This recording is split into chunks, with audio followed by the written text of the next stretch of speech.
Hello and welcome to the Just Another Castle podcast. I'm your host, Matt. With me this week is our pro gamer, Mike. Sonic for President 2020, 2024. And our rich aficionado, Unoclay. Hello Kitty? Hello Kitty for President?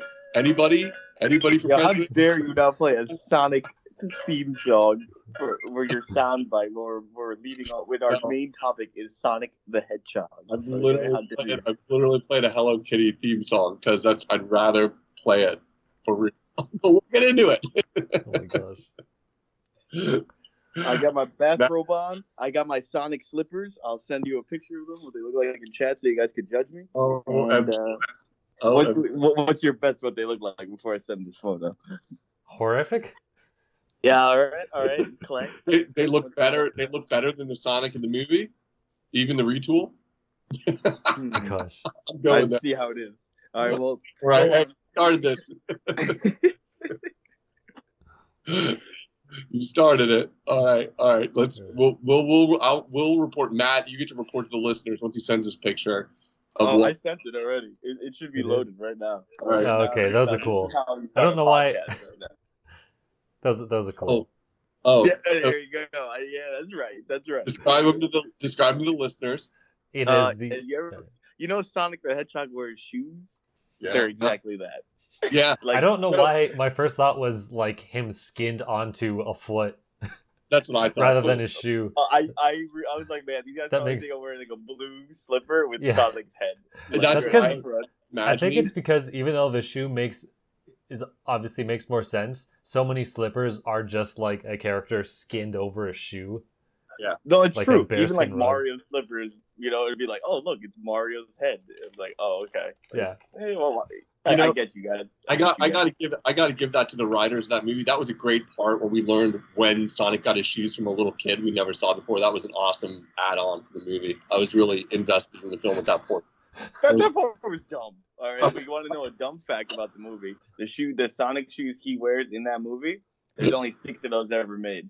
So, because you could buy Sonic shoes from Puma, because obviously that's who they're partnered with, but the ones that are like he wears in the thing, I think it's made by Hypebeast and Puma, and like you got to watch the guy create it, and there's only like 5 or 6 ever made. So. That's crazy. That actually was way more interesting than 80% of the film, but how dare you? Well, maybe we'll get to that later. We'll get to that. I'm a bit offended right now. I'm leaving the podcast. Oh my gosh. All right, so speaking of video game or more video game related news, I guess we'll get on to what we've been playing. I've just kind of still been playing more Borderlands. I don't know how close I am to the end of the story, but I'm in chapter like 14 or 15 now, and I think before I was like 4, so I've definitely made some progress. There's really nothing much more to say. It's Borderlands 2 with quality of life perks. But it does seem like the loot isn't as good in terms of like drops. I feel like I remember switching out my weapons a lot more before. Maybe that's just my mind playing the best of me, because that game came out like 7 years ago. So and it was like pretty new for what it was. So who really knows? But more interestingly, I played a demo, which isn't surprising. I know. Every time like the eShop comes out, I just Control F search for demo.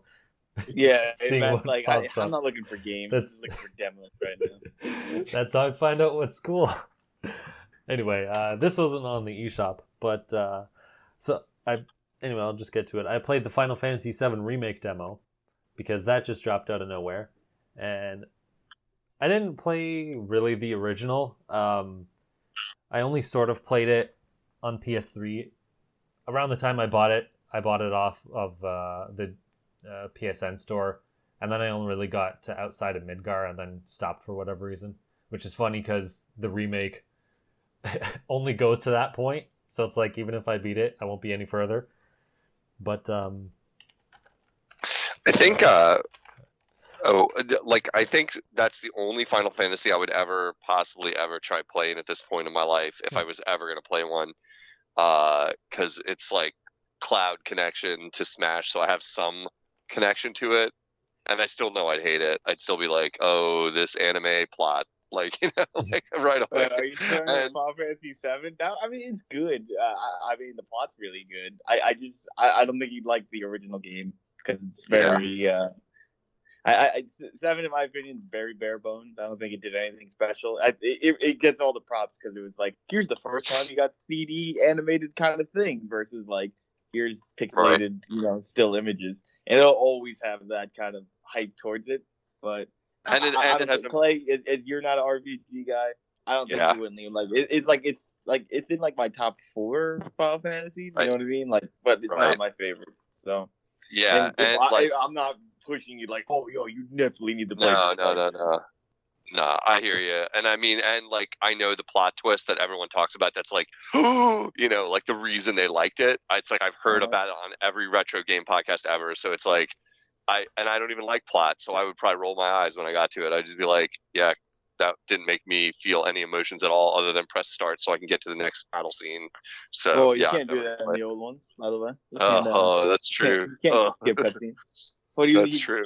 What are you a gamer of today? I thought you were the retro aficionado. Come on now. Yeah, no, I know. I just finished a game last night where you couldn't skip the credits, even though but I'll get to that in my section, and I was like laughing out loud. I'm like, oh my god, you can't skip these awful credits. It was like so funny. I had to sit there and like wait to see if there's any post game stuff. Yeah, but you're just there and you're like, oh yeah, people did this before. Luckily, I had a trusty copy of Nintendo Power from 1985 laying right there that I browsed while I waited for the credits to end. So what was on the cover of it? What is on the cover of this one? I was reading an article about some Game Boy games. What's on the cover of it? It's right here. The cover might have ripped off this. No, hang on. Robin Hood, Prince of Thieves, the hit movie, hot game.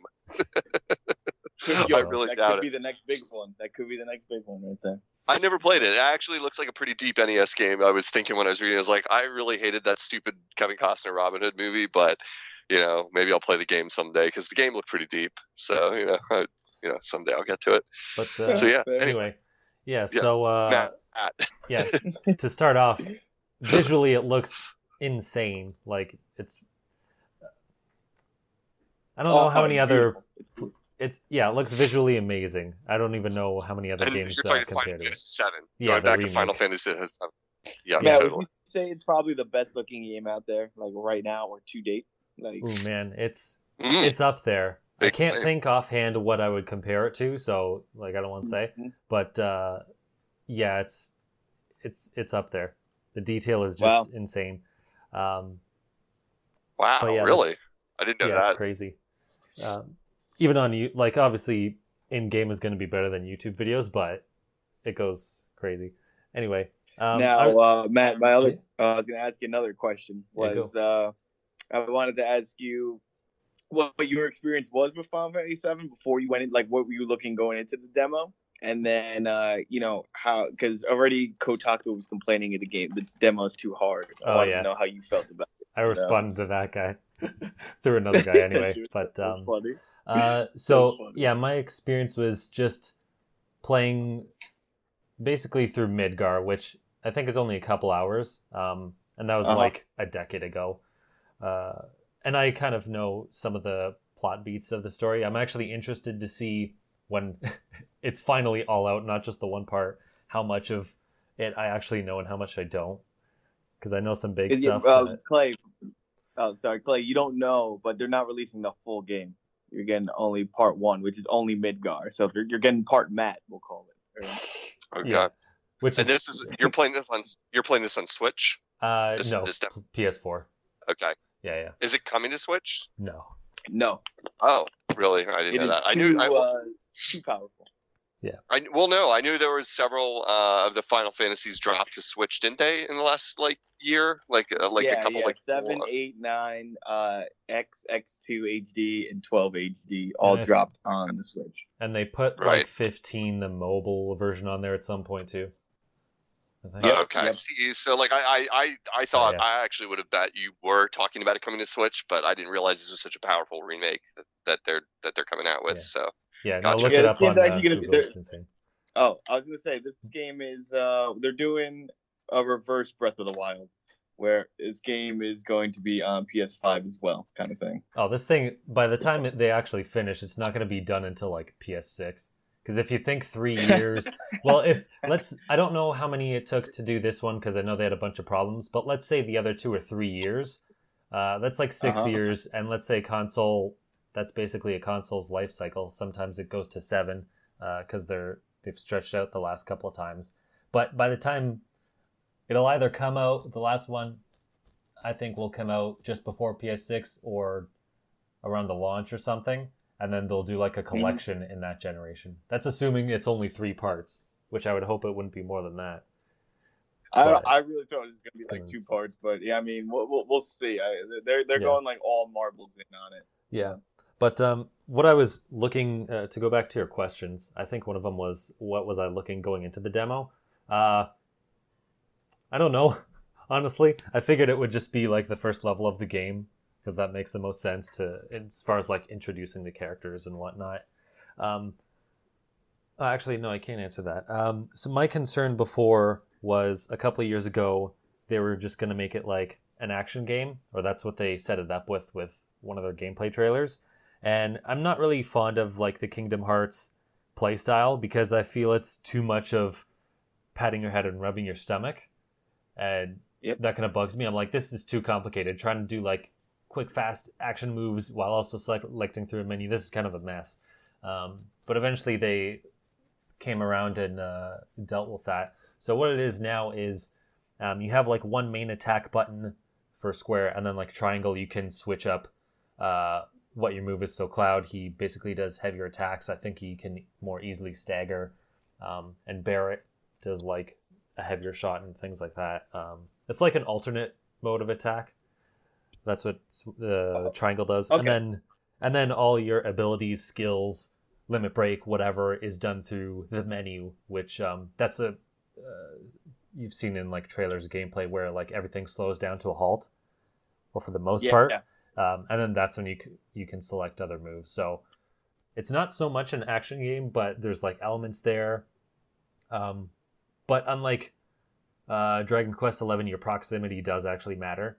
So, like the Scorpion boss, you actually have to walk around behind it to hit in the butt to actually hurt it. It's not just like you can select it through the menu. No Xenoblade. Yeah. Yeah. Yeah. It's not like you can select like, it in the menu. 10 feet away, and then the guy just punches forward, and you're like, oh, yeah, that hit me. Yeah. The other Matt, before you kept going, did you play the PSP game Crisis Core? No, I didn't have a PSP. Okay. No, that was the Final Fantasy VII I really liked, and it was kind of action RPG, but not very. It was fake Kingdom Heartsy, but not really a Kingdom Heartsy. But I haven't played the demo, so I can't give a direct comparison kind of thing. But all right, keep going. Thank you. Yeah, no problem. So this they list a classic mode, but it really isn't. All it does is means your character auto attacks and then you just select commands. It's not like actual turn-based where everyone pauses and you select commands back and forth. So just play it on normal because then you'll just have full control anyway. So all the commands are done with the ATB gauge that's back. So you have 2 different parts of it. So any skills, abilities, limit breaks, etc. Well, not the limit break, but everything else will use one of those gauges. And the other thing is, if you attack an enemy, like with square and whatnot, it'll fill up your gauge faster. So what you really want to do is attack with one character and then like use their ATB and then go back to another character and attack with them so they can increase theirs. Because if you just use one character, then the other one, their gauge won't really increase as quickly. So it forces you to switch instead of being like, I'm going to play Cloud forever. Yeah, thing, right? That would be a terrible idea. That was one of my concerns. I was like, man, why the hell would I ever get off Cloud if I can, play? I just want to play Cloud forever. And then they're going to be like, no. So, all right. So there's going to be some strategy involved. Yeah, I think it's interesting. we'll see how it works out. It could be annoying, but it could also be, interesting in its own right, where you're not just selecting commands like the classic games, but Okay. it'll be different at least, and I think that'll make it interesting for fans who played the originals and whatnot. It'd be like, hey, this plays differently now, so there's more of a reason to come back. In my opinion, I think it's just a new game with just that too. with the same story. I think there's only so much like they're gonna be like. I feel like they just want to do their own thing, but they're like, we don't want to write a new script, so we'll just cash in on nostalgia. That's like my opinion of why it's that. That sounds logical. Yeah, I mean, it's pretty crackpot theory-esque, but crackpot indeed, friend. Yeah, imagine that. Yeah, no, it sounds interesting. I'll never be playing it. Like, Matt, are you gonna buy it, or are you just playing a demo right now? Right, you're not paying for anything here. I think I am gonna buy it. It was like one of a bunch of games I pre-ordered at a discount. Oh, dude, it's the game to get. Clay, it's the game of the year already without even trying. Gosh, without even being the whole game. Yeah. Who needs the whole game if it's already the game of the year, dude? All right. Wow. Tall claims. You heard it here first, people. I know it's a very revered game, so it's definitely not something that's been on my radar. I've definitely not been paying attention to this at all. It's like not a series. It's a series I wish I liked, and I just don't care about it at all. I played the NES ones, and that was a long time ago, and they're not what I'm interested in anymore. So, good on you guys, though. That's fair. Way to set yourself up for another couple hundred hours. You might like it though. Like, see, it's not what you think it is anymore. It's like it's Dark Souls. You get to roll around, and you get to attack. So I was really. Yeah. No. Yeah. You had my ears perked up when he started to say about that, but I know what a modern RPG is like Xenoblade style, and I was listening to the nuance he was giving it, where it's that's still boring to me. I would just want it to be all action. I don't want any of the RPG stuff. That's because Xenoblade's ass, and I always shit on it because it thinks it's an action RPG when it's garbage. I want a full action thing, right, but it's button mashy. That's the problem with that one, and the plot's ludicrous, But yeah, I would. It's funny you use that as an example. That would be something I'd be far more interested in if it was a game for grown-ups and not big babies, that like Disney, So, so that means you don't want to play Star Wars Jedi of the Fallen Order kind of thing? Not really. Not since Disney bought that shit. But that was made by the Dark Souls people, and it's was it? Yeah, dude. No, it wasn't by Dark Souls. It was by Respawn. Isn't it Respawn? Yeah, they did Titanfall stuff, but it's still fun. People, I'm an idiot. Oh, there you go.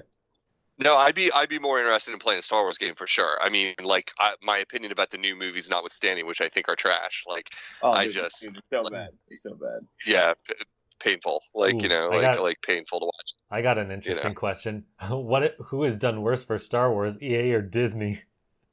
Ooh. You can't just be throwing questions like that. Well, I haven't played the EA games, but I thought it was well received, wasn't it? The new one, a little broken but good, or was that wrong? Is that opinion incorrect? So the game was actually was pretty well received. Yeah, the Jedi one. Game of the year, actually. Yeah, Jedi one was the Battlefront ones were. I think they were still somewhat well received, but the second one with all the microtransactions and basically casting a light on the industry. That definitely. Yeah, I was thinking of the Jedi one that was more recent. That looked pretty cool. I watched Donkey's video of it. That's all I really saw of it, and I was he was making fun of it, but I could see there was a decent looking game under there. I would definitely play that, and I definitely would enjoy that kind of game if it came to Switch, because I mean, it's not as stupid as the movies where you have to endure all the nostalgia throwbacks the whole time. It's a video game, so it's going to be fun. Yeah. Versus the movies where the whole thing is so nostalgic. Really in that game too, and I'm not a fan of those Dark Souls games. So yeah, it looked. You never. If something's as hard as Dark Souls, you're going to hear it in advance, and I did not hear that. So that's a shame because Crash Bandicoot's harder. So I'm just saying. I believe you. Right, Matt? I don't believe you it's harder than Dark Souls, but I believe you that it's hard. Gosh. Speaking of I hard, mean, it's not, I'm not the one who said Uh-oh. it, you know? no, The internet said it.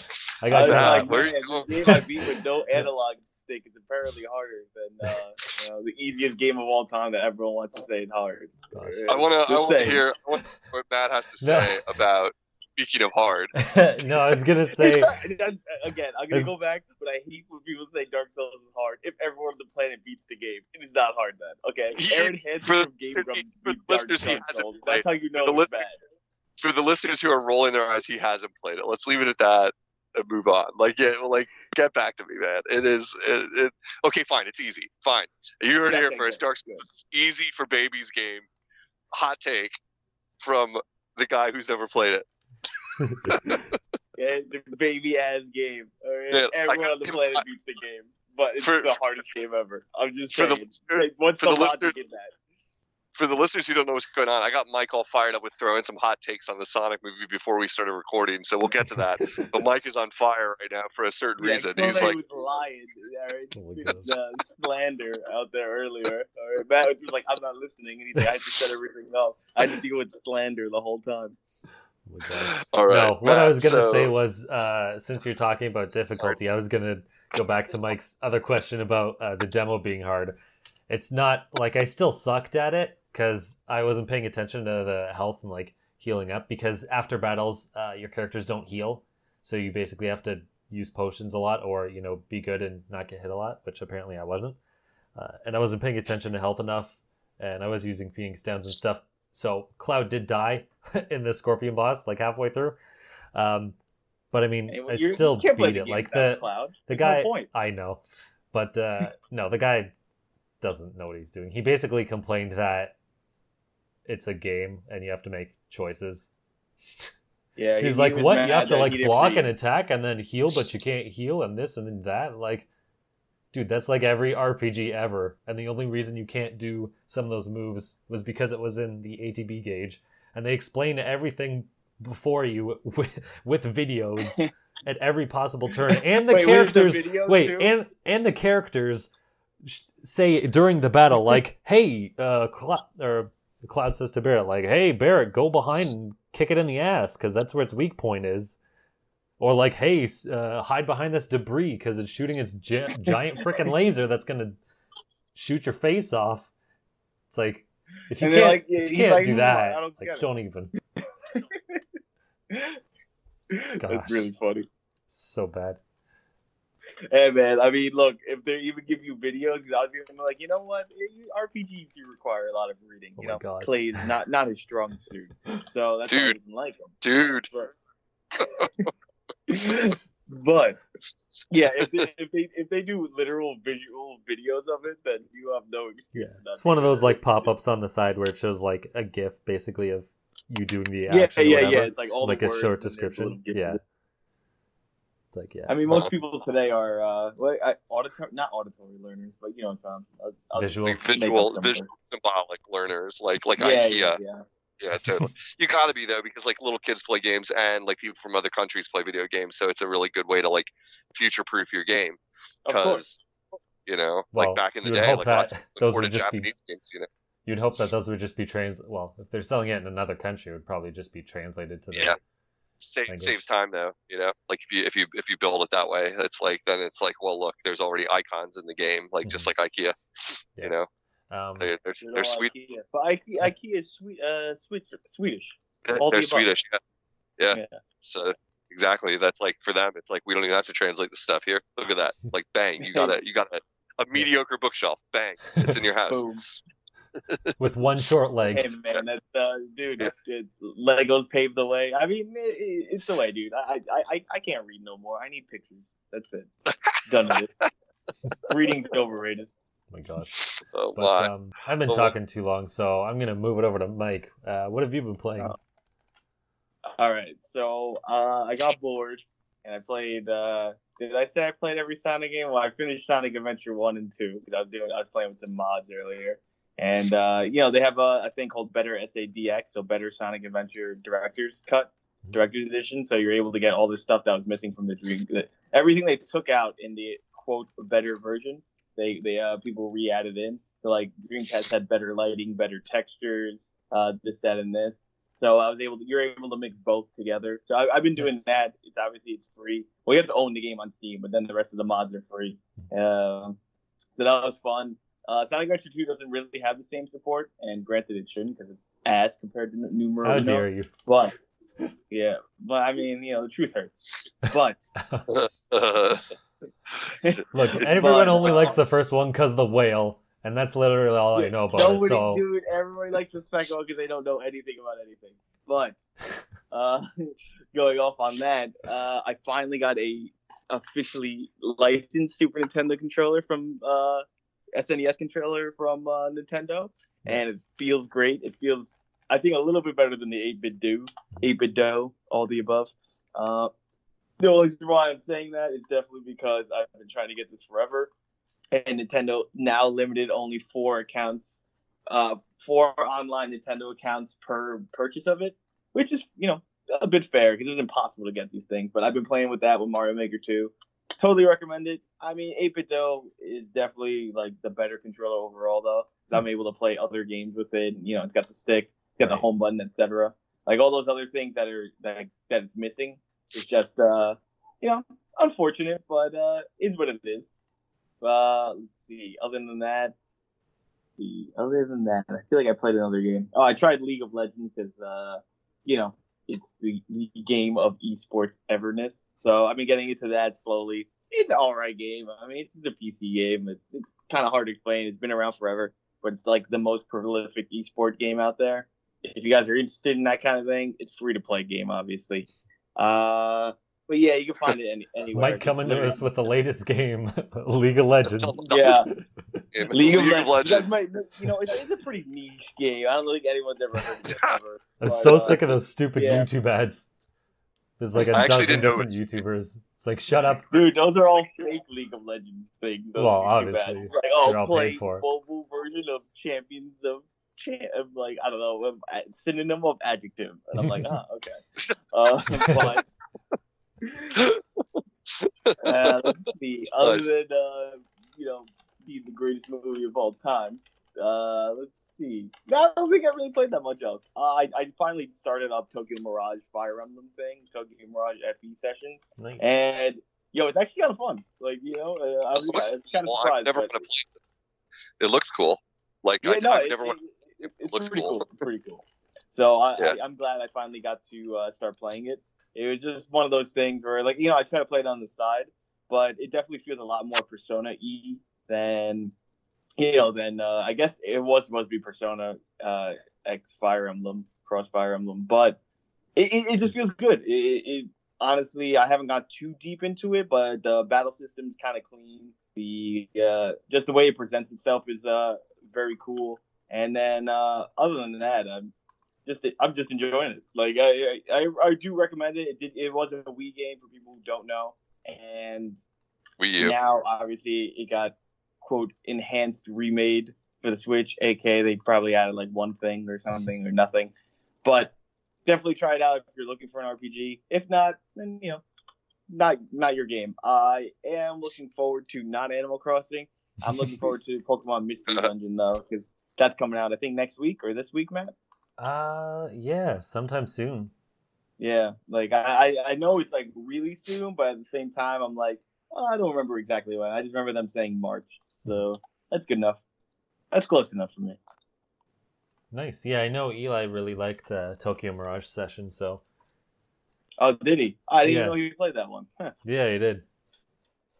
Nice. Yeah, it's got a cool visual style. I always look at the videos of it and think, I wish I liked games like this. I've looked it up multiple times because of that. Plus, like being a big Wii U fanboy, like trying to play like everything relevant on that system, it was like always on my radar. And I'm like, every time I'd look it up, I'd be like, oh, this is not for me. If I buy this, I'll be pissed. Like don't buy that. I like the art style of it. It looks cool. Like it visually looks cool. I just know I'd be bored, playing it. So. Also, how can you not love the Weeby Fire Emblem song? Yeah, dude, that song's amazing. That intro song, so good, so good. All right, it's super duper good. But I think what the problem with RPGs is just like later on they are a bit tedious. Like there's a lot more to do, and that's the one thing I did enjoy about this game, where it really didn't feel like I had to learn much. Like yes, I have RPG experience, but it wasn't like, oh man, I need to read a million menus and figure out what I got to do. It was just more like, oh okay, like I just jumped right into it, and the combat was really simple. So we call that kind of game clay poison. Like what? like, no, dude, that's way better. Yeah, That's what you hate, like traditional RPGs. Like yeah, when I get into a new RPG, it'll be like, yo, I gotta read all this shit, memorize the battle system. Like this one is more like, okay, if you've ever played like one Persona game ever, it's basically the same thing. And I'm like, okay, I did play one game, so it works out. Right. Awesome. Yeah, it looks cool. I want to keep us posted on that game if you're enjoying it, because 100%. I wish I liked it. It's the weirdest feeling about it, you know. It's like, but it's just like one of those things I'm gonna have to enjoy from afar, like, you know, like listening to reviews. I know this is not Nintendo, and Matt, I don't know if you had a Vita because you said you didn't have a PSP, but Persona 4 Golden is getting quote remade / ported to the PlayStation 4, and that was probably my favorite Vita game that wasn't Uncharted or this indie game I played. So if you are interested or looking for a game, you know, kind of like that, then you know where to look. Cool. All right, Coolness. Well, lastly, you, Unoclay, what have you been up to? Knocked out a couple games. I'll keep it short and sweet. I finished Symphony of the Night last night. I had to cheat a couple times, so it's one of those games I'm not gonna like count as like a full win because I was getting bored of it. It was one of those things where like I could tell like I just want it to be over, and I don't want to just like let it meander into the darkness of not finishing it. Sometimes I'm willing to let a game sit, but it's like it was like such a commitment. It's not a hugely long game. I think I'd probably put in like 15 hours. You know, so by modern standards, it's not like an insanely long game. I'm playing the original on PS1, but I was like, it's just like it is a Metroidvania. It is a Castlevania game. So it's a lot of the backtracking, and it's got the deepest like kind of combat, magic, weapons interface of any of them that I've played. Like if everyone that's been listening to this podcast for a while, we've talked a lot about the DS versions and the GBA versions of Castlevania. They got their battle style and concept from Symphony of the Night. But I would say Symphony of the Night's far deeper. And it's got so many secrets and so many weird combinations that honestly, I don't have the manual, but the game does not do a good job or intentionally does not tell you stuff. Like you're supposed to just sort of figure things out. And I'm a fan of that. But the game is easy, mostly rewarding and fun, like a Castlevania game should be. You're making your way through it. It's not as hard as like old school NES Castlevania. And it's probably arguably easier than some of the DS ones. But it like there's I don't know how to say this because there's probably a lot about the game I don't even know. I just was getting to the point that like some of the bosses have like a difficulty spike that are so insane that I had to start Googling like how to beat them. It's specifically one boss. Anyone who's ever played the game toward the end of the game, and it's not even a required fight, but you have no way of knowing that, like unless you know where Dracula is in the castle, which I didn't at that point. Like I just was hitting walls of difficulty, so I started to cheat a little bit and read facts like of like how to finish certain areas of the castle just to get done. Like because I could feel myself getting resentful toward the game in a weird way. That I was like, this game just needs to be done. Like great game, just needs to be finished though because I want to play other things and I'm almost at the end and this isn't the point where I should like let off and come back to it later. I should wrap it up and get to Drac and take him down. So did that. It's a very recommended game. Everyone in the fucking planet has heard of Symphony of the Night. I think there's been re-releases on PS4 on multiple consoles. Highly recommended if you want a Castlevania game. Arguably, definitely one of the best Castlevanias ever. So finish that. There's post-game stuff. You can play as other characters once you're finished. But again, the game doesn't actually tell you in any way I can discover. It's only because I know it because of being legendary that once you finish the game, you can start over as other characters. But you have to know to like put their name into the menu on the menu screen. Like the game doesn't tell you. Yeah, it's like it doesn't tell you. It's like classic Zelda. You can play the second quest of Zelda NES if you type the name in as Zelda. Yeah. You know, and if you never tried that, well, the game never tells you. So it's like, you know. So yeah, you can play as Richter once you have a save file that's finished. At the end of it, you play as Alucard in Symphony of the Night. And for those watching the anime at home on Netflix, a lot of the source material that is in the anime, from what I can tell, comes straight up from Symphony of the Night / Castlevania 3 NES, because Alucard's a sympathetic character and he's trying to kill off his dad and all that stuff. So speaking of that, the third season comes out this week or within like the next week or so. Right on.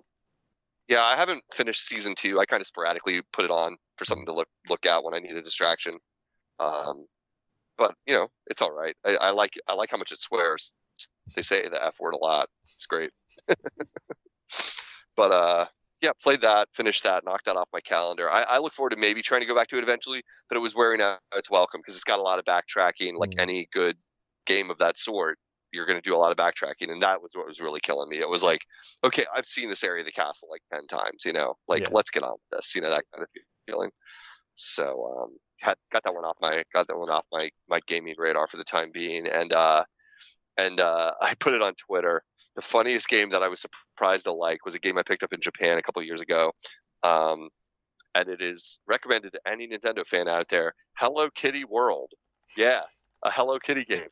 It's actually really good because it's all it is a balloon fight game. It's like the balloon fight game you never played. And for those of you that have played Balloon Fight, probably everyone has at this point since you have a Nintendo Switch with Nintendo Switch Online. It's if you play regular Balloon Fight, you're just playing like a Joust clone. It was Nintendo shamelessly imitating Joust with their own take on it. But there's that other mode called Balloon Trip that you may or may not remember, and which is more like a one-player traveling adventure game where you're on the balloon and you have to like make your way through like belt scrolling, auto scrolling mazes to get to the goal. And the one Balloon Trip on original Balloon Fight is just kind of like, I think it's just endless as far as I know. You can get really far and it never ends. You never get to a goal. It just gets harder and harder and harder until you die. But Hello Kitty World is, I don't know how it came about, but it feels like one of those games where somebody commissioned Nintendo to make a game for them, and they down a Balloon Fight clone, and you play as Hello Kitty flying a little balloon through mazes and fighting bosses, and it's actually a really fun game if you like original Balloon Fight. I have it on Famicom, so most people out there are probably going to have to emulate it to play it unless you have a Famicom and are looking for something to play. I think it was cheap when I picked it up in Japan. I think I got the loose cartridge for like $10 or something. But so what made you pick it comical up? I think before I went to Japan, like you can see the any part of the games. They just have the carts, right? That's a great question. Yeah. Well, in that case, yeah. I mean, it depends on the level of spending you want to get into, whether you want to get a box copy or not. But yeah, I'm a loose cart collector. I know what a piece of crap I am. But I think before I went to Japan, and it's a couple of years ago, I had done research on like what are the best, because I knew my big purchase. I wanted to get a Famicom disk system. I wanted to get a Famicom and games, and like I had just like Googled around and talked to people on message boards, like what are the best hidden gems of the Famicom, or what should I start my library with? And I think I came across that one either on a list like that, and outside possibility, Sam from IGN might have told me about it because he's a big like library of knowledge, like Sam Claiborne. Yeah. He's like a library of knowledge about like both Japanese and English, like obscure NES era titles. And him and I had exchanged some emails and stuff several years ago that were like full of recommendations like that. That were like, and that's why I suspect it could have been him, because that's right up his alley, like goofy, like weird game you would never play otherwise. It's like, yeah, it's a game about Hello Kitty. It doesn't sell itself very well, and then it turns out, hey, this game's awesome. It's if you like Balloon Fight, it's fun. It's actually hard too, because I thought I was going to beat it the first time I played it, and then I had like 20 lives stocked up, and then you get to the final boards and the difficulty spikes really hard, like a great old NES game, and I lost all my lives and all my continues, and I have to go back. Like, yeah, it's like real hard.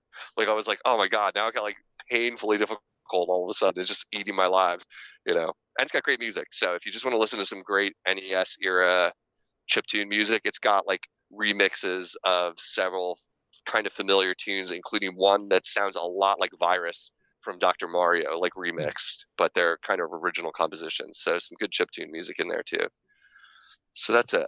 I've been playing other stuff, but those are the ones I'll mention for now. So Cool. actually, I should give a shout out. Friend of the show, BBQ Sets, who developed the game. What was the game we interviewed him about? His game Membrane. Yeah. I had posted something about Ape Escape, the indie game on Switch it's on lots of platforms, but it's on Switch from Devolver Digital. And I had posted that I was really liking it. It's an awesome indie game. I've been playing a bunch of it. It's not that long. But when I posted it, he privately messaged me and said he wanted to give a shout out. So this is kind of him giving a shout out via our podcast and to anyone who's listening on Ape Escape, because he said for his development of his game, Membrane, which is a pretty cool indie game on Switch you can download, the programmer behind Ape Escape had actually helped him do some, like, I think it was like collision detection and like movement control, like tweaks in his own game. Like, so they were kind of collaborators, so to speak, or he reached out. I don't know the relationship. He said, "Oh, I love that guy. Great guy. Developer of Ape Escape. Not only is it an awesome game, but he helped me like tweak some stuff in my game before we went live with it." So, Oh, nice. Yeah, like it's smaller indie community, I guess, than we would know. I'm gonna have to correct you on there because I didn't want to jump in, but it's definitely not Ape Escape. Because Ape Escape is like the PlayStation game with the monkeys in the game. Yeah, sorry. I think I know what you're talking about. Yeah. Ape Out. It's the one that's got really cool music. It's like it is the noisiest game that will piss off your housemates very quickly, because like the whole game has reactive music and it's all about an ape escaping from a medical lab. And every time you make a kill, it's like the whole soundtrack is really awesome, and it's almost like a drum line, like a marching band drum line is the whole soundtrack. So every time you make a kill or do something, there's like a drum hit or a cymbal hit, and when stuff gets crazy, the whole soundtrack turns into like a crazy, like it sounds like you're at a parade, like a drum line going nuts at a parade or something like that. And it's really, really awesome, and the music is really great, and it is noisy as all hell without warning. It'll be like quiet, and then you just start killing people, and like the soundtrack goes crazy, like, and it's really funny and awesome if you're into that stuff. And it's a great way to wake up your wife, let me tell you, and have her not be pleased with how loud the volume on the TV is, like 5 rooms away from where she was sleeping. And she's like, "Oh my gosh, I am going to murder you." I'm like, "I'm playing Ape Out, yo." Like, it's awesome. Are you sure you weren't playing Donkey Konga? No, I'm playing. Yeah. No, I love Donkey Konga though. I would totally be playing that. My dog hates that though. One of my dogs like utterly hates when I play Donkey Konga in any form, and gets really mad and starts barking and running around the house. So I've had to like not play with my Kongas in a few years because he gets so pissed off. He's just like, I don't know, scares the hell out of him or something. He's not a fan. Maybe he just doesn't like Donkey Kong.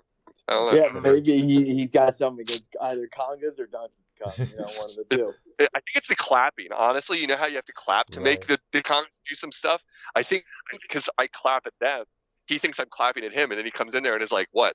And I'm like, "Yeah, make a Donkey Kong jump. Woo!" You know, and he's like, "What is going on?" Yeah, he gets really angry and just starts like frantically barking. You know, it's just like, I don't know what to tell you, little man. I'm trying to, you know, play this ridiculous game with my Kong. It's like a full grown man child right here. You know, like, I'm just trying to game, man. And he's like, I don't get it. Man. I don't know why you get so mad. I'm just trying to be a gamer, bro. Like, you know. Yeah.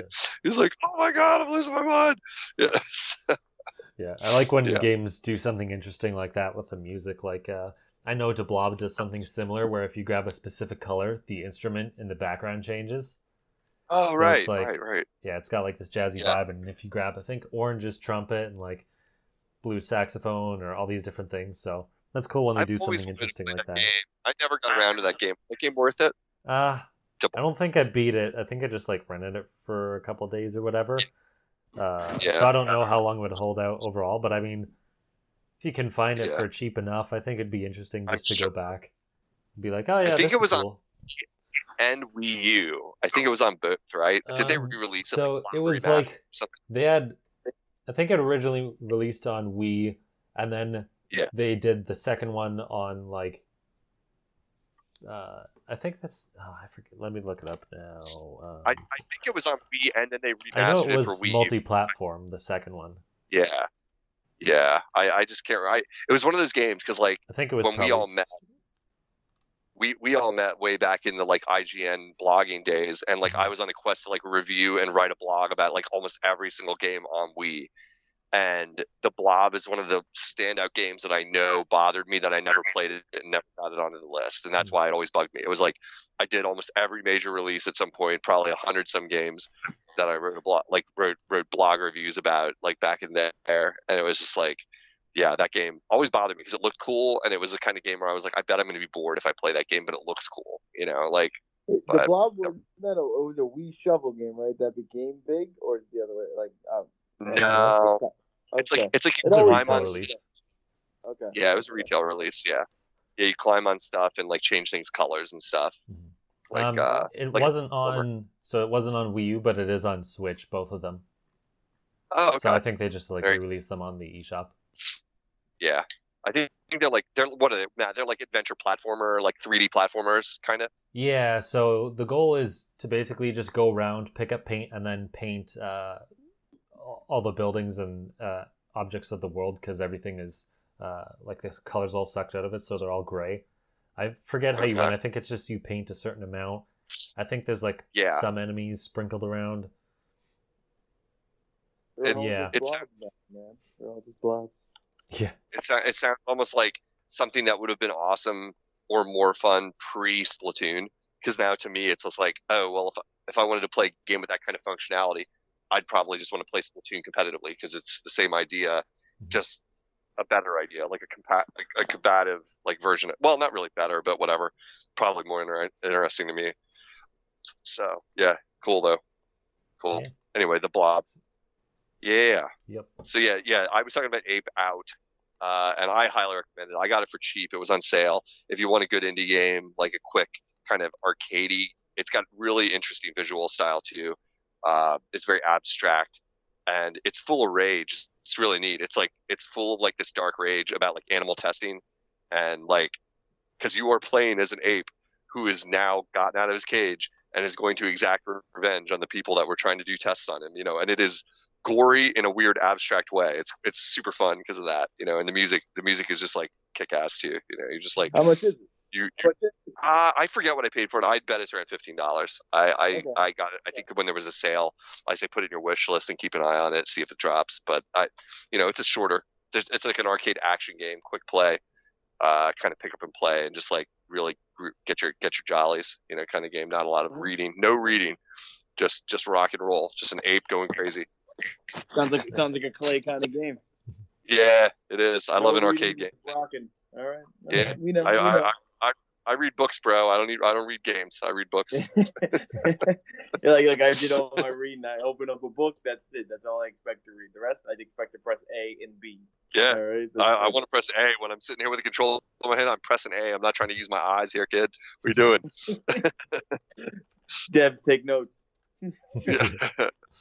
All right, Matt's probably got a whole agenda we got to get to. Yeah, let's get to it. Let's get onto some news. Some quick announcements. So Ducktales Remastered actually returns to digital shops.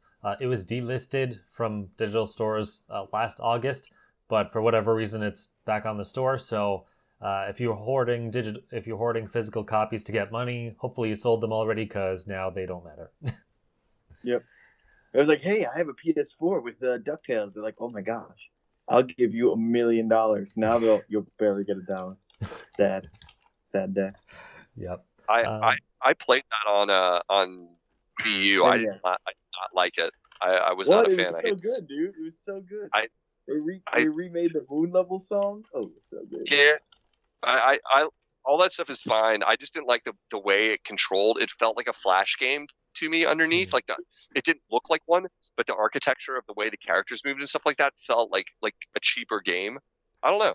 I respect that everyone else liked it. It was. To me, I was sad it didn't work for me because I never finished it, and I went back to it a couple times, and just like I bet my save file on my Wii U is like halfway through right now. You know, I could go back to it anytime I want and play it some more. It was also glitchy. I remember it having glitches in it, like where like there was like weird stuff. Like I had to reset the game once where I got stuck in a wall, and stuff. Like, Well, but whatever. I mean, you I tried did to hate play the Wii U version, you know. Fair. Yeah, fair. Maybe it was better on Remember, other nobody consoles. nobody knew how to develop for the Wii U. Which is why You know. they're all like, I don't know. Yeah. Like, Well, That's like, did that team put a Shantae game out before then? yeah. It's the same. It's the same company, Way Forward, right? Yeah. So it's- Yeah. oh, it's, really? They developed it. I thought they were like, okay. Yeah, Well, they had many Shantae games out before that. Yes, like okay. yeah, And they I'm did pretty some sure. other games as well, I know. Yeah, that's why it's kind of surprising that I didn't like it. Capcom had the Disney games. Yeah, that's a Okay. good question. Capcom did have the original Disney games in the Disney Afternoon. I don't know who published that, like when that came out on the other consoles the last couple of years or whatever. But originally, yes, Capcom was this company that like had all that stuff that made the original DuckTales. Yeah. You know, like so. But Way Forward definitely made the one. That's why I was disappointed that I remember it. That it was like I was disappointed, and it looked good, but I just didn't like the way it controlled. Like I said, but whatever. Hey, everyone else seemed to like it, so you know, I think I was. Nah, I was dude, in the... I'm on the same boat with you for Tropical Freeze, so I completely understand. Oh, ouch. Yeah, That it's That was game wild. was so overrated by every IGNer. I was like, this game sucks. Wow, really? Yeah, Really, dude. that's crazy. Because you're the biggest Donkey Kong Country fan, but that's probably because you just like the SNES one so much more. Like to me, I because mean, like, my order Freeze is is such two a game. returns, one TF3, because 3 stinks. But I mean, 3 is not far behind Tropical Freeze in my book. But like 2 and returns are just so high, and none of them will catch up. But yeah, I just the way you're complaining about DuckTales, Yeah. that reminds me of it. It's like it looks good, it plays fine, and it's just like not my thing. That's wild, yeah. Because like I actually wish I could forget that game and go back and play it again. Because I always pick it up and look at my Wii U copy, and think that game was so amazing. I wish I could play it again and not remember any of it. Like so, I'm sort of waiting for that like to happen after a few years, you know. Because the music, like just thinking about it, like I love that game. It was so and it was hard, you know. But hey, it didn't work for you. Yeah, see, it wasn't hard at all. That's why I hate that game. Like they made all the Kong monkey power ups. It pissed me off. I was like, oh yeah, you gotta choose which Kong, and it's like, okay, Dixie was clearly broken. I was like, so I only would play as Diddy because he's my favorite character, and it's just like, dude, game stunk. Like I don't want my monkeys to be power ups. I just want everyone to be the same platformer. Like Dixie, yeah, he's a little bit, Dixie can fly, can glide. Diddy might be a little faster. Not, oh man, this is a cranky level. I need to do this. They're like, freaking bullshit, dude. Freaking bull. All right. But yeah, if you ever, I wish they would re-release Returns because they did it with the 3DS. Man, that extra world they added plus the non-shake controls was so good. How about we just agree that a third installment of Returns would be a good thing? Do we agree? Because like maybe they could get it back whenever you like. Dude, 100%. You know, like maybe they get back to it. Yeah, that or again, we don't know what Retro Studios is doing. They claim they're working on Prime 4, but I'm pretty sure they're in Mexico in Cabo, just having fun or something. But maybe they'll work on another Donkey Kong game in the future. Yeah, I think it's inevitable. So Matt, sorry, we keep derailing tonight, Matt. Sorry. So I'll try to speed through these other ones. Cooking Mama Cookstar was announced, supposedly coming out this month. I'm surprised it's come back from the grave, honestly. Yeah. Wait, I'm surprised it lasted as long as they did, because they were basically just Newgrounds Flash games. Yeah. Totally. To me, it felt like Wii garbage. I was like, oh, Yeah. okay. But I guess it did so well on the Wii that it's a franchise now. Gosh. Totally. I mean, you got to remember when that game launched, even I played it because it was so new to have games that were like about mundane things like cooking. Like that's why Phoenix Wright was a thing. Like that's why like surgeon simulator games were a thing, because this was like the dawn of like indie stuff where it was like, wait, you make a game about like, cooking? It's like, I'll play that. I'll play anything, like now it's like, I mean, yeah, you're like, all right, I don't want to be a goat really, but it's just like, well, there's no other games out. Totally. I've been playing that Goat Simulator game and it's kind of boring, but hey, it's whatever, it's funny, Yeah. But yeah, it's like it's yeah, exactly. No, it's exactly what you said. It's a quick pickup game. Like I played something very similar to that, Guts and Glory. Matt, I don't know if you know it or you ever played it, but it was just like, you just played like a crash dummy essentially. That kind of thing. Okay. Yeah, like it's fun, but then like after you do it for a bit, and you're like, oh, okay. Yeah. Well, that was it. Yeah, my friend. I think that era of gaming kind of sucked for me. I hated that era, and that that was my opinion. That was the get rid of backlog era, and it was just like, oh, everything's a simulator now. I'm like, all right, that's cool, but like simulations, end. That's the point of a simulation. So I really was confirmed in that opinion the other night. Like, and then Matt, sorry, like I was out seeing my friend's band. He invited me to come out and see it. I brought my Switch because my wife didn't want to go, and I didn't think I'd know anyone else there. So I just brought my Switch, so like I just have something to do if I got bored. And so I was sitting there playing my Switch on the side, like while they were having a set break, and he was outside having a cigarette or something, and like I didn't have anyone to talk to. But his daughter and his wife were there, and my friend's daughter and wife were there. And they came over, and this little kid sees me playing my Switch, and like I was like, oh, I didn't hide it quick enough because I knew she's gonna ask about it, and I was like, oh no, this grubby little kid's gonna play it on my console in a heartbeat. She's real nice. That feeling, by the way. Yeah, she's like 7.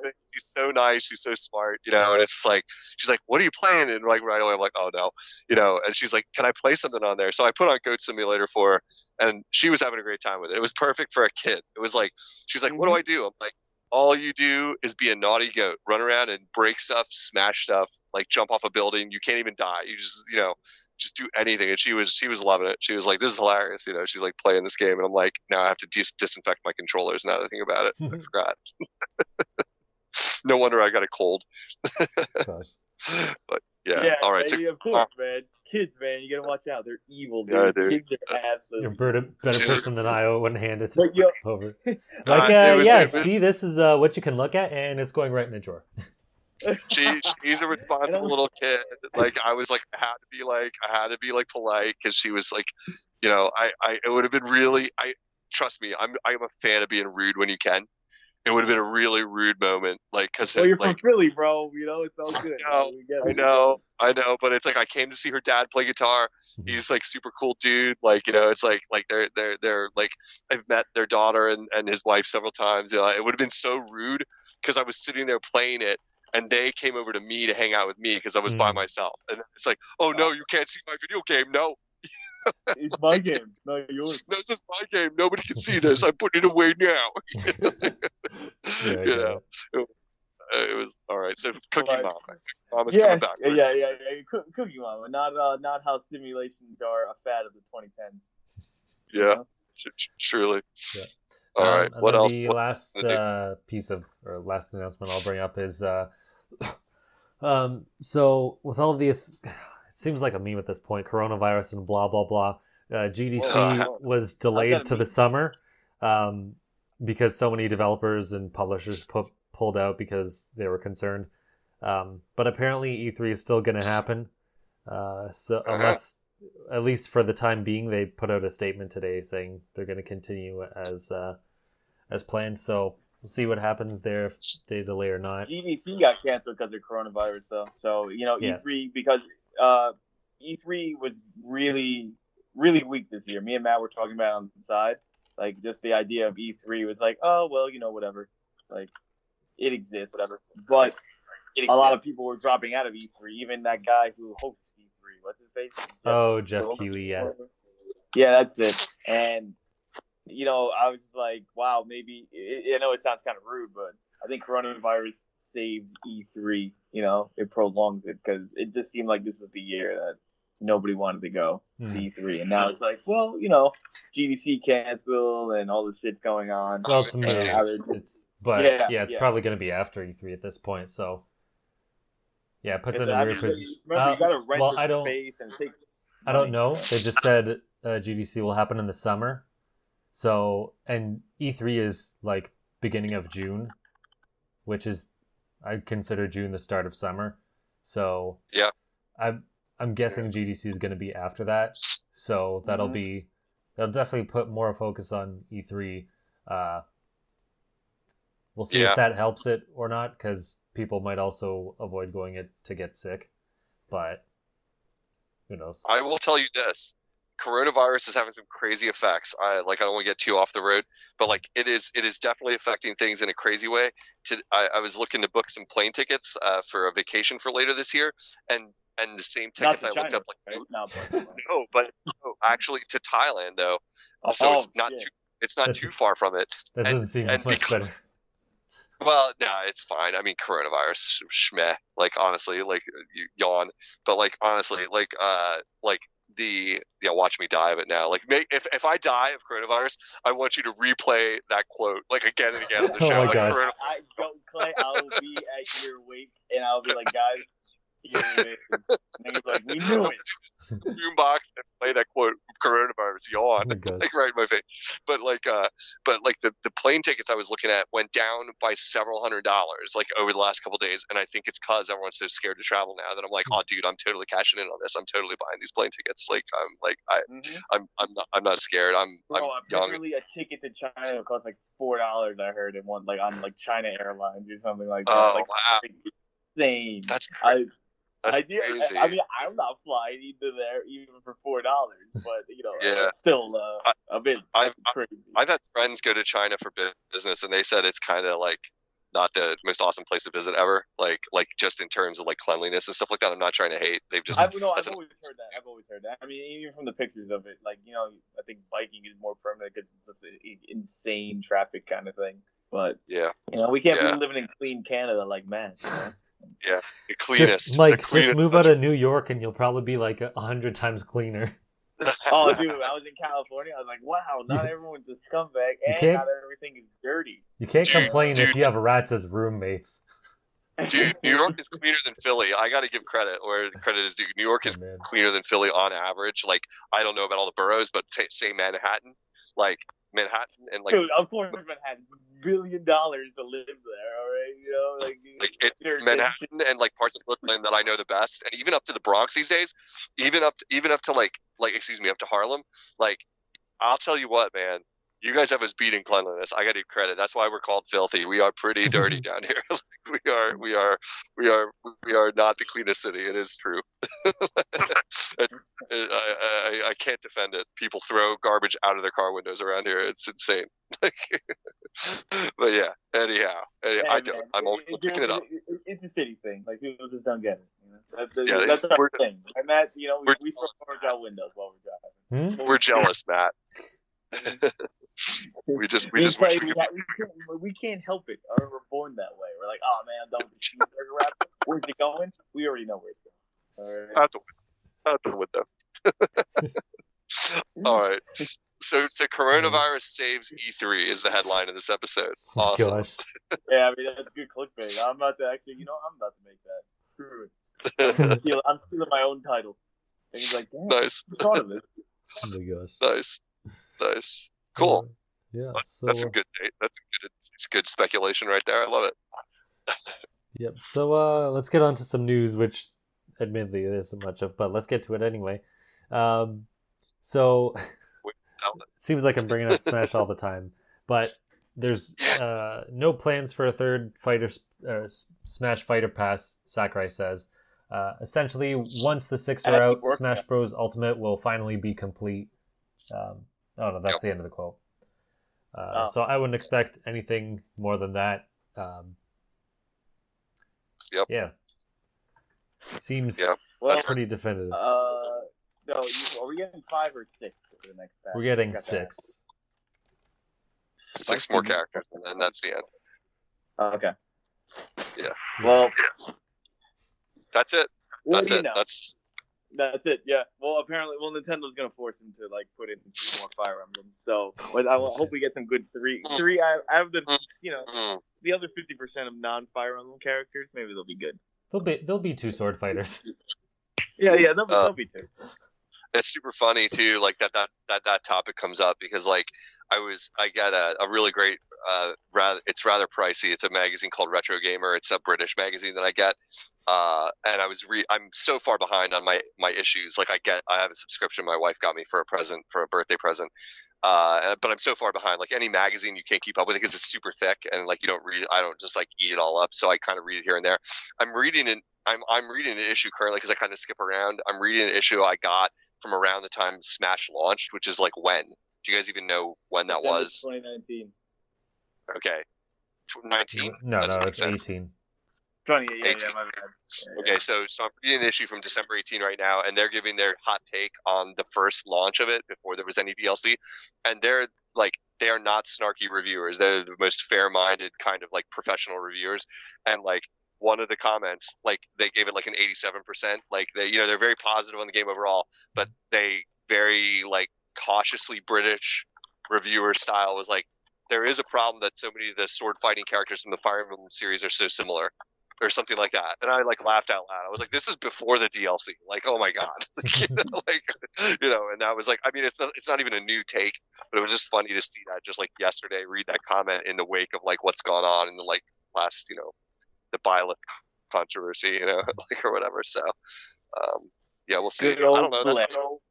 It's a sad thing for them to end it, but it's inevitable. So it's like what it is, especially since like Sakurai is openly giving those hints that it's like we don't know like when the next one will be. Like it's no plans. Sakurai's always like, I work forever, and everyone's like, do you? And he's like, haha, I actually like working. I just didn't tell you guys that. Yeah. Like, oh, okay. I wish he would do other games though. Go ahead, Matt. What were you gonna say? Yeah, no, I was. He hasn't done the Kirby games since like GameCube. Oh, sorry. Yeah, he left hell forever ago. But I was gonna say I'm not really too surprised that like this is the end of it because the first Fighter Pass are like, hey, in a year we'll put out 5-6-ish characters, and it's like now it's like we're gonna do that over 2 years. It's like okay, this is clearly gonna be like the end of it because they're not gonna. There's no reason they would take twice as long to put out the same amount. I'm sure a bit of it is like, hey, I want to break, but I'll still work, and the other part is probably like. Maybe the new Nintendo president is like, hey, we want support for this many years. It's like, well, I can support it. I can't give you, 24 characters, but I'll spread it out across then. So, like, that's a way to... Plus, like, by the time it ends in, was it end of 2021 or something? Like, the Switch will have been out for, like, 5 or 6 years, and it's like, we might be moving on to a new Switch at that point anyway. Probably not. Like, I don't think we are, but I'm saying. No, he's talking like Switch at the very least, like the earliest. So it's like it could be teetering on the next Switch. I think by November we're gonna get an upgraded Switch. You know what I mean? Like I think they're gonna announce it. They said I know they could change it, but they said no at a shareholders meeting. They said no new Switch revision this year. They've said that, like, as clear as that. They didn't leave much wiggle room. They can't announce it, though. Does not mean they can't. I know. Sure. I know. I mean, like, I hear you, but I mean, I felt like it was very definitive, Matt. Do you agree? Or, like, I thought it was very definitive this time. They're like, no, there's a new Switch coming. Like, not now. Like, not at this time. Like, that was like, it's like more shareholdery stuff where it's like they're not going to screw around because it's like, this is like the people that pay the bills. It's like, this is, like, we're telling you what's in the pipeline, and we are telling you there's no new Switch. Yeah. Like, I think the 3DS was announced in a developer meeting in whatever you just said. I forgot the word. Like a shareholder meeting. Yeah. In a shareholder meeting. Exactly. It's like, we have this new DS. It's called the 3DS. Like what? Yeah. So. Yeah. Whatever. Don't worry about it. Yeah. Back in the day, like nobody would have known about it because nobody would have paid attention to that stuff, and now the internet, so it's like, yeah, exactly. Like that's why I believe that stuff more when you hear it from there. It's like this is a buttoned up suit and tie millionaires meeting where we're talking about business stuff. Nobody in that room knows who Byleth is, but do know about millions of dollars, and they're like, okay. All right, so we shouldn't expect you to be like announcing a new thing that's going to make us another $1 million this year. Okay, gotcha. Yeah. Like cool, but I don't know. For me, it's like Sakurai is such. I was just going to say, I wish he would have the time or wherewithal to develop. Dude invented Smash Brothers. Like, dude made some other interesting games, and he made a really good Kid Icarus game. What could this guy do? Like, if he really could like cut loose for a little while, ever for like 4 years, and like just do something like experiments and like develop a new idea. He's a genius. It would be so cool in a perfect world where he could do that. Where it'd be like, I'm just gonna like try a new idea. Like try. I had some other ideas here. Maybe mess around with these other ideas that I have. Maybe they would flop. Maybe they'd be like crap. But who knows? Smash Brothers was a weird idea that they secretly developed. like, and like they were like, hey, this is a good idea. We should have a fighting game with Mario characters in it. Let's like, invent the physics and the concept of it all on our own, with like not following anybody else's like concept of what a fighting game is, and yeah, but remember, he secretly put Nintendo characters in there. That Polygon team was the game. Right. I mean, he's like, Mario seems kind of cool here. And then Nintendo's like, that sounds like money. But I mean, even if it wasn't Nintendo characters, the real thing, the real genius of it is making a fighting game in that era that didn't have a damage meter and was all like a sumo wrestling ring, basically, where you throw each other out of the ring instead. 100%. A platform fighter makes no sense, but it seems so Nintendo at the same time. Exactly. And invent some, like, just anything, not even a fighting game, anything, like anything. Someone that creative, I have like this strong belief, like, I just wish it was. What was the last game you worked on non-Smash? Some Kirby game, right? But I don't think it was 64. Oh, yeah, Uprising. The other one was Kirby Air Ride. Okay. Kirby Air Ride 1, too? Yeah, and Meteos was a DS game. I don't remember what. Oh, I think Meteos was after Kirby Air Ride. So he didn't do 64, right? The last one he did was like Dreamland 3 or something like that, then, right? I'm talking mainline Kirby. Yeah, he did one. I know like he that. did like 2 of the Dreamlands, but like the thing is though, like I mean, I love Sakurai. I would like to see though a definite Uprising to Kid Icarus kind of thing. Like the Switch kind of seems like like with the Joy-Cons, it feels like they can use the IR thing and maybe get something going with it. Just kind of wacky, like the way Sakurai is. I don't believe it'll ever happen, but I wish, man. I loved Uprising so much. I love Kid Icarus as a character, like huge fan. They made him a really funny, like relatable, like cool character. You know what I mean? It's just like everybody was like, oh, like Pit was quote annoying in Brawl, and then Uprising came out and they're like, oh, dude, Pit's awesome. It's like I've never met anyone who doesn't like Pit now. Yeah. I mean, I hate playing as him in Smash Brothers because I suck at him, but it's like I as a character. Yeah, but everybody likes him, like he's a cool he's character. funny. Yeah, I hate story, and I actually liked the story to Uprising. Exactly, it was like funny and weird and like and deceptive, and it was like and quirky and just like everything about it. It was like light anime jokey style, like kind of goof, a goofy plot, with like double crossing and twists and everything like that, with hand cramps and whatever the thing when you play the piano too much. And absolutely. Yeah. Dude, without that stand, I was done. I'm telling you guys that I would be having double cast hands from now on. Babies. I played on the bus, and I was still fine. Oh, man, you poor fool. I didn't have I'm surprised no problems. Yeah, I don't know how you're alive right now.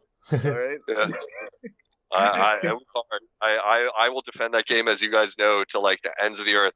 But that I still completely, anybody that would say I hated that game because the controls were like impossible to hold, I'd be like, I totally get you. I should take a picture of myself like up on the couch with my knees up, like holding the system between my knees, and like another hand supporting it, and then the stylus in another hand, it's like trying to play this thing and then swearing when it falls down when you're in the middle of a battle because you're jamming on it too hard with your stylus. Like, yeah, that game was insane. But dude, without that stand, I was done. All right, I barely used the stand. It didn't even work for me. Hands, don't you, Clay? Like you have like pretty I have hands. big hands, I had to use my younger brother didn't use the stand either, and he's got big ass hands. So I'm like, I guess maybe like big hand people might have got away with it, but big hand, I big got heart. baby hands, boys. Got baby hands. You know what they say about guys with little hands, little mittens. But I do have big socks, so. Big socks, little hands. It's confusing. ladies, keep guessing. Ladies, keep guessing here. Like, what's going on? I can't tell. I was looking at his feet, then I was looking at his hands. Like I didn't know. I was looking at his baby hands, and he took off his giant shoes. I just can't figure this guy out. I gotta know. He was wearing his Sonic slippers. All right? This guy walks in wearing Sonic slippers. They're huge. Then I see his hands. He's got Mickey Mouse gloves on. What is this? I'm confused. I'm like, is he Sonic or is he Mickey Mouse? I gotta know. I gotta date this guy. He's going to a Kingdom Hearts convention. Oh my god, he's going to a Kingdom Hearts convention. He's got the big red shoes. You just put on the wrong ones. I'm not gonna lie, that was freaking funny. Now I'm in. He's going to a Kingdom Hearts convention. Now I'm in. Like cosplay all the way. Sign me up. Exactly what I would be doing. He's dressed as Goofy. I love this man. I want to marry this man. Oh, dude, Lord. Yeah, low key on Disney World, Goofy's always the best guy to run into. I'm a Mickey Mouse fan. That looks the funniest, but the guys who work the Goofy costume are usually the best guys. Hot take. I'm the biggest fan of dudes that work the Goofy costume. Yeah, the guys who are the Goofy, they got the right amount of What is happening to this podcast? Like, you were Can we full talk of about this is the worst part. I was lied to. I was told this is a Sonic movie podcast. No words about Sonic the movie. Not yet. I'm literally crying right now. Not yet. Matt, what else is in the news bank? Thankfully for you, we can just move right on into it because the rest is Animal Crossing and Eli's not here, so no one cares. Good, because you know how we feel about Animal Crossing. Tax simulator. Did you see I didn't even watch the direct. Oof. Did you? No, Matt. First, before me and Mike yell at each other straight up, like, did you see the Sonic movie, Matt? I did not. So I don't know whatever you're considering spoilers, but we but can talk about it without Matt here. All right. Okay, so we're gonna listeners. We'll talk about it spoiler free. How about this? Spoiler free. How about that? Okay, I'll try.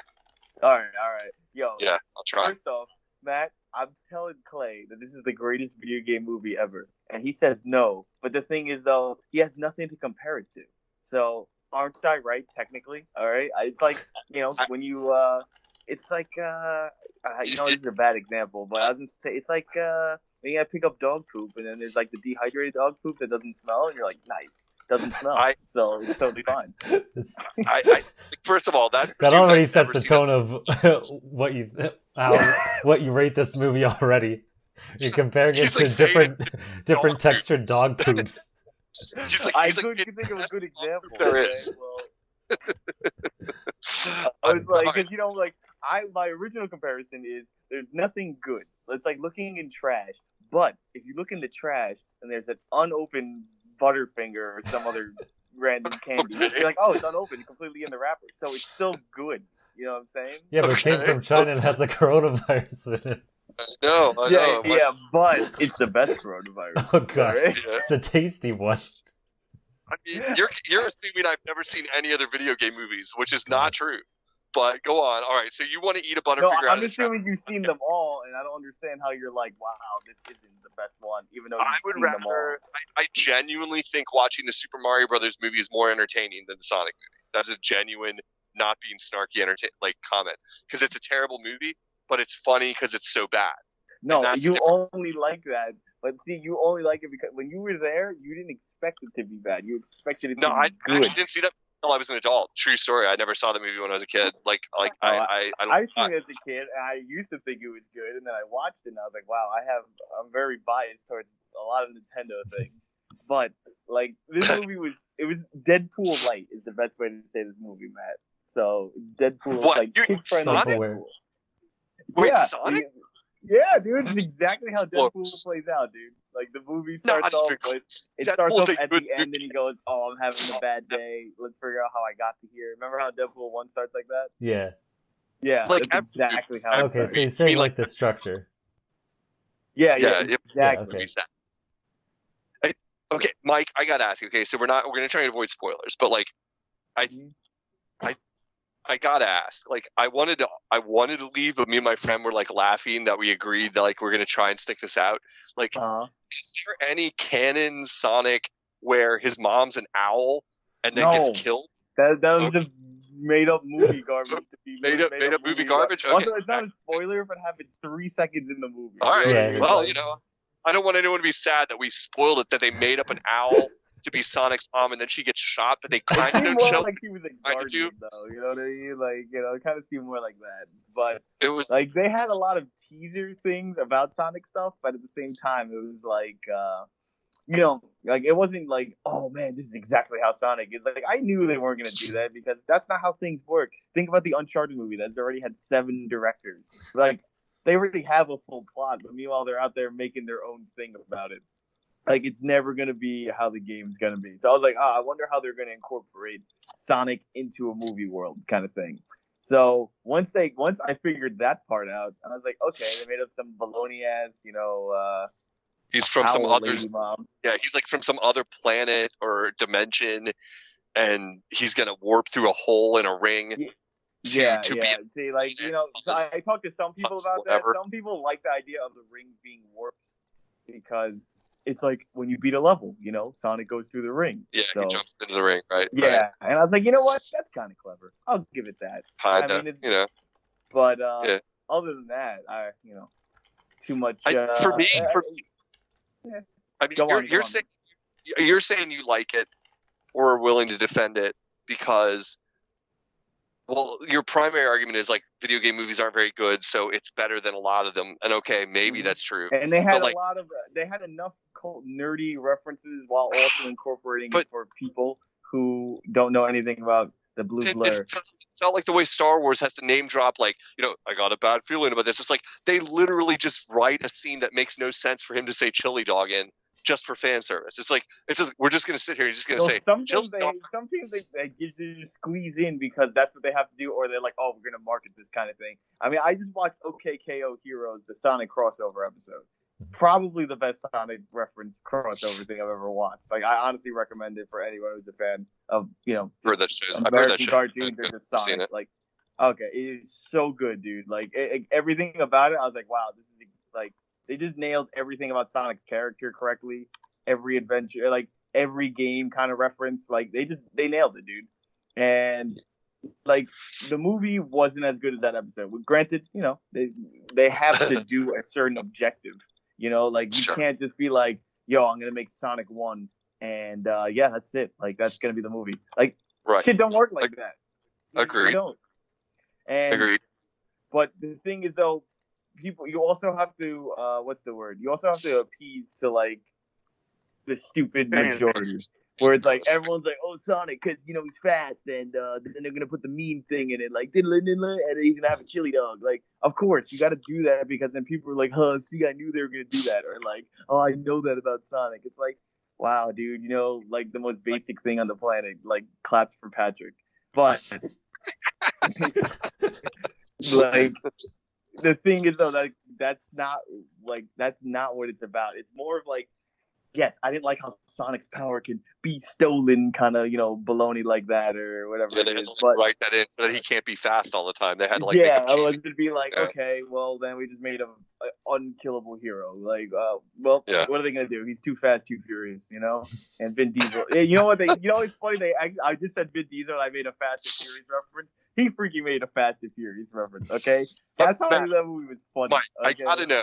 I gotta know. Did you leave the movie and run right out to Olive Garden? Because they only meant Olive Garden at least. I was close to doing it. I really wanted Olive Garden after that. OMG, it was so embarrassing, Matt. Like to the listeners, to Matt. Like it was like the most egregious like product placement I've seen since an Adam Sandler movie where they just like straight up like where they write a line or 5 into the movie to like tell you about a product. Where like they're like they get on the internet. They go. They paid a lot of money. They said to have that line. Okay, they paid a lot of money. How much is an apartment in San Francisco? Says one character. There they go. I don't know. Let's go look on Trulia.com, and they literally show them looking at Trulia.com. Zillow, by the way. They looked at Zillow. Yeah, Zillow. You're right. It was Zillow. Yeah, and then see it's coming. I closed my eyes. The thing is though, these companies paid so much to do it because they knew they would beat it. You know how much the bidding war to these Sonic shoes were? Do you know how much those were? Like people were like, yo. It only makes me hate the movie worse that they were willing to do that, because like there is literally a scene where the Sonic, correct me if I'm wrong, he says, you know, the Olive Garden where they treat you like family. Like they say. Oh my gosh. Yes. Okay, and that's funny, dude. It's very funny. It's embarrassing.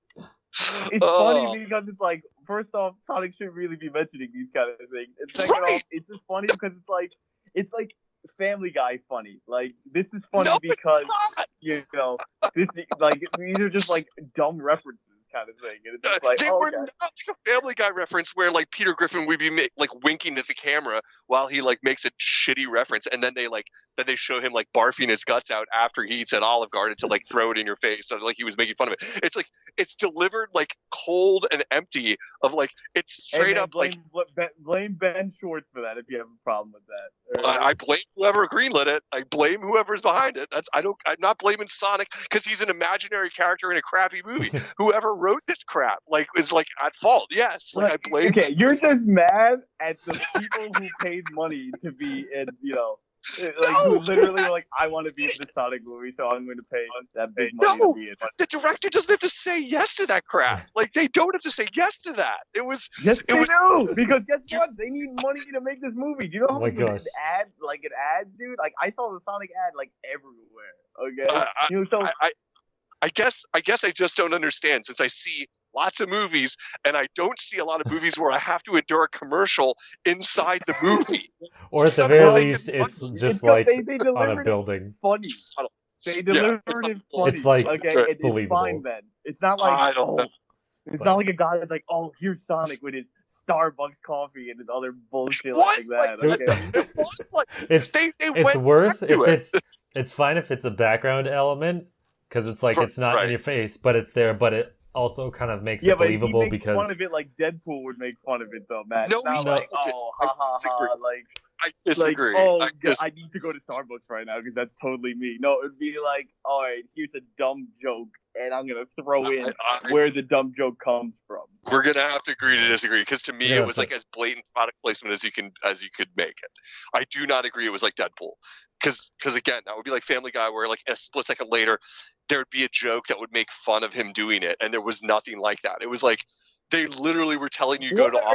I just did the freaking Fast and Furious reference, and like he does shit like that. He does like I was deciding that. I mean, that's a dumb like joke. When he does the baseball by himself, that shit is funny. That was actually one of the cooler parts of the movie.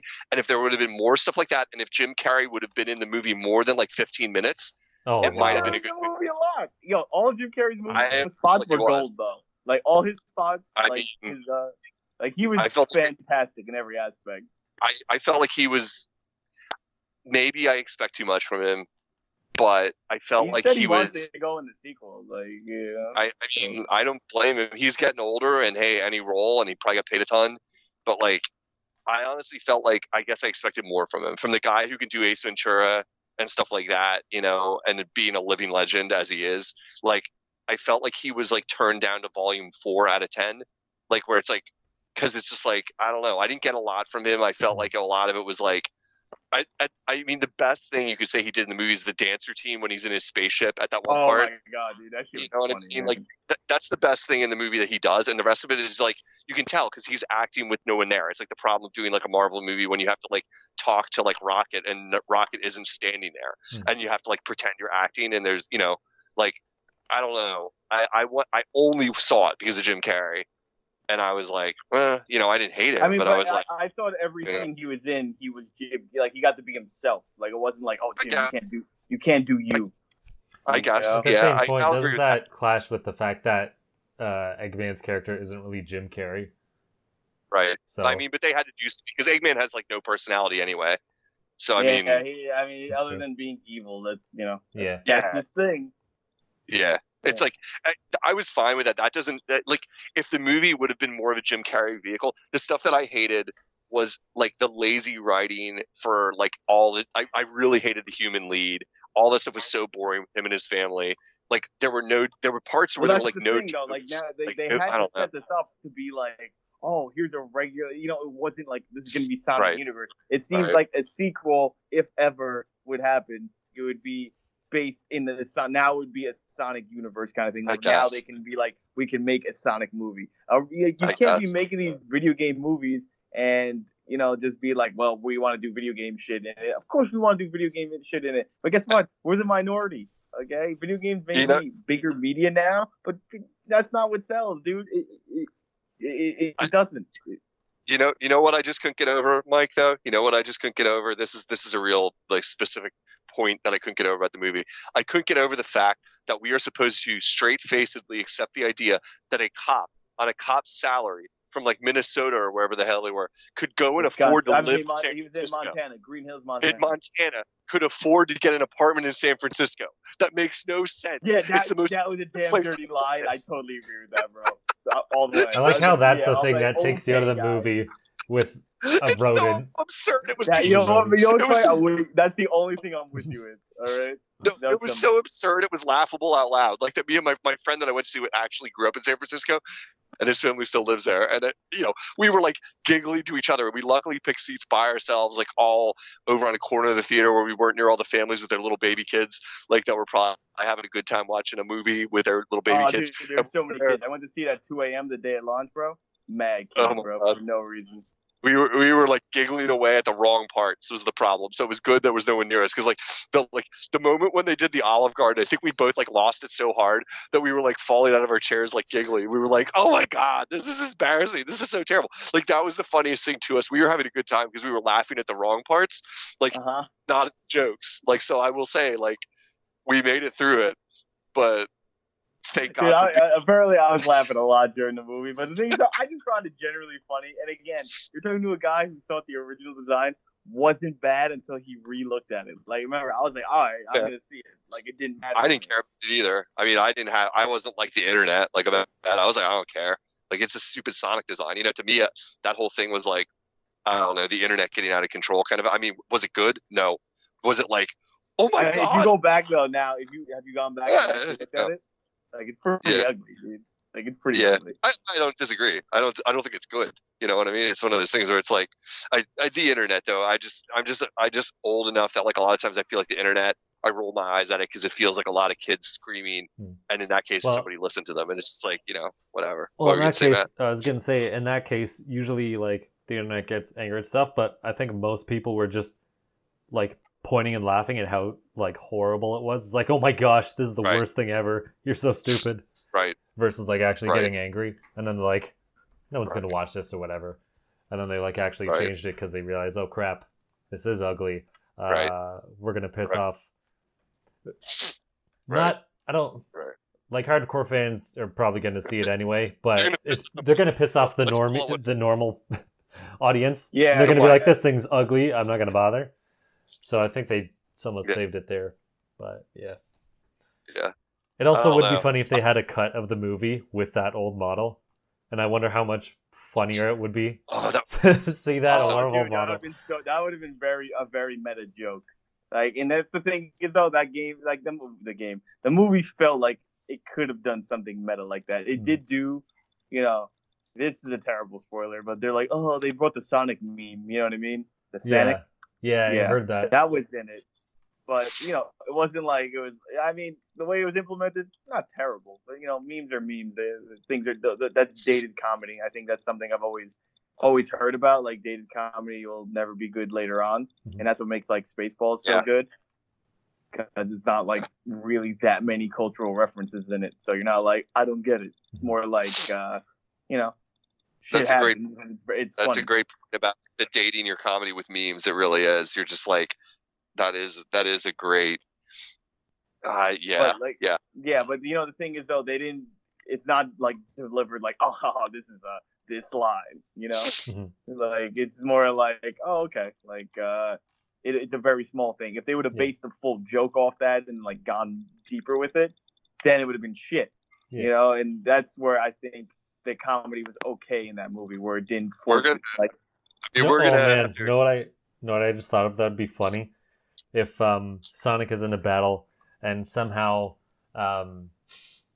like, I don't know, some of his hair gets cut off or burned or whatever from some small accident, and then he like looks at his arms and he goes, huh, and like you see his arms are like the skin color or whatever, and he just like snickers at it and lets it go. Oh, I get it now. I was like, man, I don't get it. I don't even get it. But I don't even get it. But I was more entertained by you describing a joke I don't get than the jokes that were in the movie. I'll say that. All right, basically, some guy goes crazy for the fact that like Sonic had blue arms instead of white arms in like some other formation like years ago. Variations. He has like the tan stomach. Gotcha. Gotcha. That's the basis. Yeah, we're gonna have to disagree. Like Matt, someday when you see it, we should revisit this topic. Sure. But like Matt is such a fair-minded person. He's never gonna weigh too heavily on one side or the other. I can just predict that Matt's never gonna come back here and be like, "That was like toilet trash." And he's never gonna come back here and be like, "I see the golden turd that Mike was talking about." No, I'm gonna say it's probably like a 5 or a 6. It'll probably be like, Like the movie, dude. I can already see based off of the other movies where it's like, ooh, there's this character and they warped into the real world. It's like, okay, you've already set like the baseline for how high this really will go, low. and it's Yeah, but it seems like that is just a starter movie, like kind of thing, like a starter movie pretense. Yeah, where it's just where they're so too bad. Like they've done it too many times where it's like, do something else at this point. Yeah. Anything. It always feels like that's how, like, oh, we have to introduce it somehow. Basic plot number one. Whoa, strange world. You know? Or do in medias res where you just don't reference it and Sonic is just existing underground. Like you just start the middle of the story. Absolutely. Like, yeah, it would be so for much whatever better. reason, he just has to come out and the world notices him. And that would make like it would have been funnier if he just was living in the person's garden and that was the story. You know what I mean? Like, when he found stupid, Clay. We don't want the stupid Jack Easter Rabbit movie, whatever it's called, with James Marsden. We're just gonna have to disagree. Like, I mean, like, I just thought the writing was so pathetically embarrassing, like, of the jokes, that like the whole time, like every time there was a joke, all I could think about it was like, you spent all the money on the graphics and you didn't even do a second pass on this script. You just like whatever joke the writer wrote down the first time, like you just went with, and it was just like not even groaners, like just stuff where there was like a joke, there could have been a joke, and it was like they would just say the most obvious thing. It would be the equivalent of being like, that's what she said, like level of jokes, you know what I mean? And you're like, dude, I don't know. We're gonna have to agree, dude. I couldn't believe my reaction. I instantly regretted being there, was the way I felt about it. I was like, oh boy, I made a mistake. Like after like 20 minutes, I was like, and so maybe I wasn't that fair to it. I did like the action sequences whenever Sonic got to be Sonic. If I could just like forget for a second about how like I didn't like the writing, and I was just like watching a video game for a minute, watching like him spaz out and go fast, like, okay. It sounds like you're not gonna like any game movie though. Like, I feel like you're not gonna like Uncharted or Halo, even if they were movies like that, because they're gonna have to do shit like this, where not comedically terrible, but it's gonna be like, here's some bullshit to put him in the world or give it some background story rather than going. Maybe you're right. I mean, that's an interesting point. Maybe you're right, but like the thing I could say about that is like Marvel movies, I didn't expect to get into them. And then like half of them I think are pretty good. And the reason they're pretty good is when they don't try to be like too loyal to the source material and they actually do something interesting. I think that's when they're at their worst. And I can't take it. That's why I hate every new Spider-Man movie. Like, they're all terrible. That's interesting, because like I think like Spider-Verse is one of the best Marvel movies because it's so weird and funny. And exactly, it's a different. I think we're just different opinions. That explains a lot. I mean, let's not count that, because that's different. It's animated. It's not live action. That's Sony, by the way. That's not Marvel. But anyway, I mean, point being, like, you don't like it, and I the thing I like about it is because it's actually creative and interesting. Like, where I like it because it's like, I don't give a crap if something's loyal to its source material. I'll be blunt. I don't give a crap about that.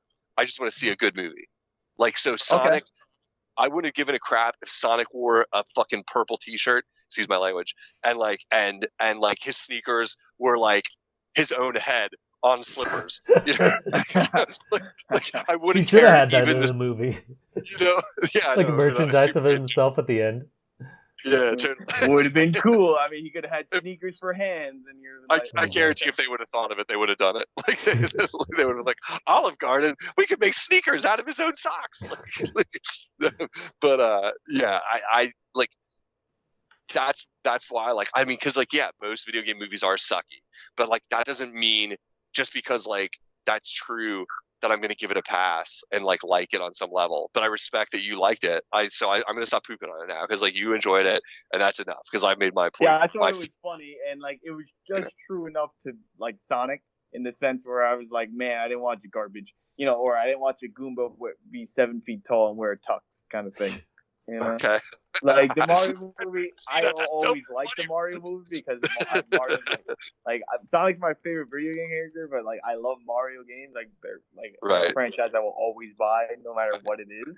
But like I'll look at that movie, I'll watch it to support it, but I won't say it's a good movie at all. Like, you know, I'm not a guy who likes shitty movies. Like I won't watch, you know, Revenge of the Zombie Donut or, you know. Really? See, I love stuff like that. I do. Like, that's the difference. Like, because if something's truly bad like that, like, I love it. like Leprechaun 2 is one of the famously worst movies ever. If you've never seen it and you like bad movies, just get yourself a copy of Leprechaun 2. It is the funniest bad movie ever. It's total shit. Like, and it's complete trash. And it's funny in that way of like a bad movie. I don't like movies that think they're good and are actually bad. Like I won't name any names. I can name names, bro. You know, like the Mario Brothers movie thought it was going to be good, and then it's utter trash, and that's what makes it a gem because it's so bad it's good.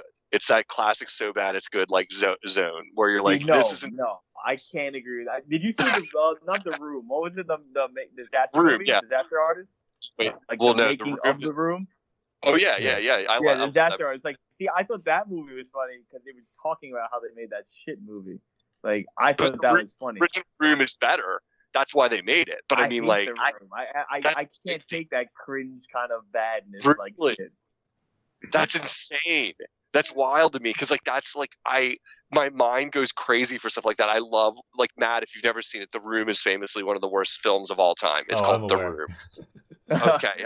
Have you seen you're Birdemic? Apart right now. You never see any movies, Matt. Like make a point of seeing like Leprechaun 2 or The Room, like and decide if you like movies like that because it's like to me it's so much more fun than watching a shitty average movie like Wonder Woman comes to mind. The last time I wanted to leave the theater before Sonic was Wonder Woman. I was like so bored halfway through. I was like, this is just awful. And the worst thing is it thinks it's good. But it's not bad. I agree. I hate Wonder Woman. But that that was exactly the script of Wonder Woman, though. I was like, yeah. You know, and again, it's like loyalty to the subject matter doesn't play really a value for me there. Like it was like, I guess that's not true. Now that you make me think about it, because like I don't like the Lord of the Rings movies because I don't like how they changed the books. But that's because those are literature, my friend, not video games. Yeah, sure. Now someone cares about lore when it's his thing. Well, Clay is a reader. I'll give him that. I mean, the comic book, should have a open variation or like an open. I get where you're coming from in both aspects. I don't know. So I don't know. Different strokes. We're gonna have to like leave it there because we've beat it to death. I think listeners are gonna have to make up their mind for themselves. You know, we've given enough context for people to like know what's up with this movie. Like Mike, huge Sonic fan, likes it. I am I a give different it the Sonic fan. Sega approval, but I wanted to know how you like it because I know you've never been a Sonic 2 man. I'm a different Sonic fan. I wish I was a bigger Sonic fan. Like I've played all the originals. I've never played past the original Sega Genesis trilogy. At least you played Sonic 3 and Knuckles. That's all that matters. Yeah, I've played those. I've always been an indifferent Sonic fan. Like I don't hate Sonic. I'm glad Mario beat the shit out of him in the console wars in the end and made him his bitch now, and he works for Mario now. I like that. Yeah. That makes me feel good. We know who won the console wars, Sony. But I'll tell you, we could have had the freaking Sony Nintendo 64, but we could have. Hey man, you live and you learn. Dude, by the way, random dumb news of the day that is for sale though. The PlayStation Super Nintendo.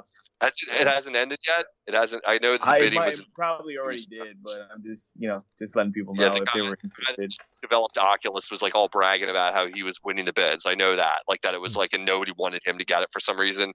Everyone was like, "Oh, dude's just gonna put it in his house and keep it," and like everyone was like, I should go look that up because I was following it at first. Oculus is trash anyway. They're the worst of the VRs. So we always have that win. Yeah, but he's got the money. He's got the money. Yeah, well, it's because Oculus is the one that they're like, oh, we need this, and they're like, and then everyone's like, oh wait, HTC did it better. He doesn't care. He sold them to Facebook now. Yeah, dude. The second he sold it to Facebook, he's like, I did my job. Yeah. It's like my life is complete. I am not going to poop on anyone for doing that. If I had $1 million company, someone said, "Here's $1 million," I'd be like, "Thank you. I hate working. Here you go." For sure. Do 100%. But I didn't know that people didn't want him to win and all that. But I just thought it was a cool piece of trivia, and it's funny. I think Nintendo and PlayStation, they've kind of developed where they are. One thing I dislike though about PlayStation and just the market today is just that. I wanted to talk about this some other time, but it's just the winner of every quote console war since 2000 is whoever gets the most third parties. Like who's playing Call of Duty the most on what system? There you go. There's the winner of that. Because think about it. Xbox, first off, it went PS2. Everyone was playing Madden and gun games on it. Then what happened? Then PS3 sucked, even though it had amazing exclusives. But guess what? Everyone was playing 360 because they were playing Call of Duty and all the other stuff. And now PlayStation 4, everyone plays Call of Duty and all the other basic games. So whoever gets the most basic games out wins. But by that logic, then you would be almost arguing that Nintendo's in line to win this generation, which by sales they're not going to, because they started late this generation, didn't they? And it's already too late anyway. They had a full year to go behind. Are you only saying traditional third parties, or are you saying indies is where I would need? No, indies at all don't matter. It's all about literally Activision third party games kind of thing. Because Nintendo's slaying on the indies, where it's if you consider them third parties, it's they're getting buco third parties. There's more indie games dumping on the Switch than I can keep track of. But actually, you're something different. So the thing is though, they're not getting the NBA 2K20s, they're not getting the Madden 2021s. That's what matters. Yeah, fair. Yeah, I think most people will say sales numbers for your base console will be the winners, and Sony is gonna probably not get touched by Switch. So that's I think it's obvious. Switch has developed the market where it wants to be, and I think it's the winner in indies and first party things. Sony's all about abandoned first party. Absolutely, no, for sure. Wait, say that again. You say Sony I feel like they've abandoned first party. It just feels like I wouldn't say so. I don't remember first party games this PlayStation generation. game I bought that wasn't covered, man. Educate me, Matt. What? Educate what? Well, what the problem is I haven't played a lot of them because I've. Hold on, let me just.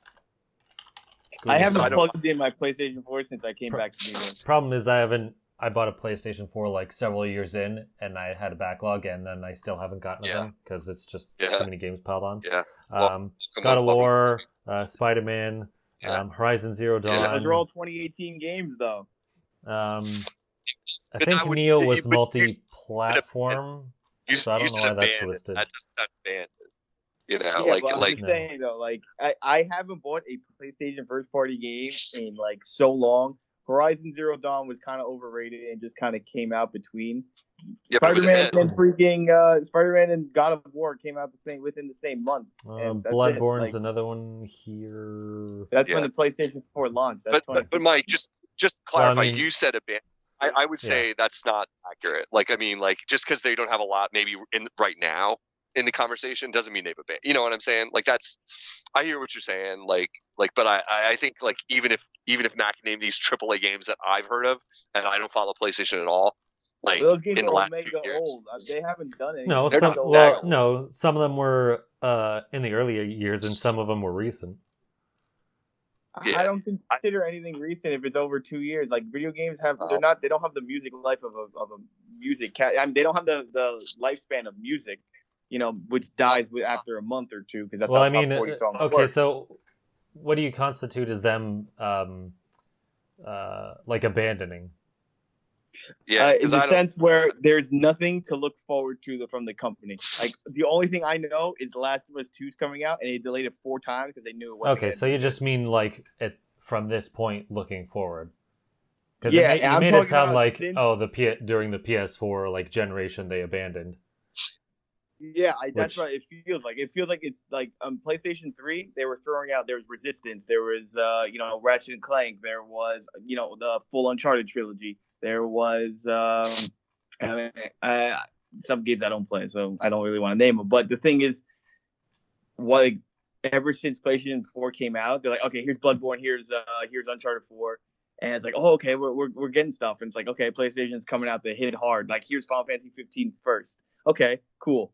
After that, it really, I can't think of any game that interested me.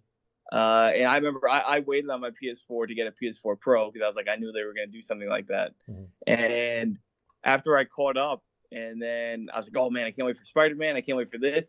Ever since they've started doing their own thing and they've abandoned E3 where they do their PlayStation Live, now it's all garbage all the time.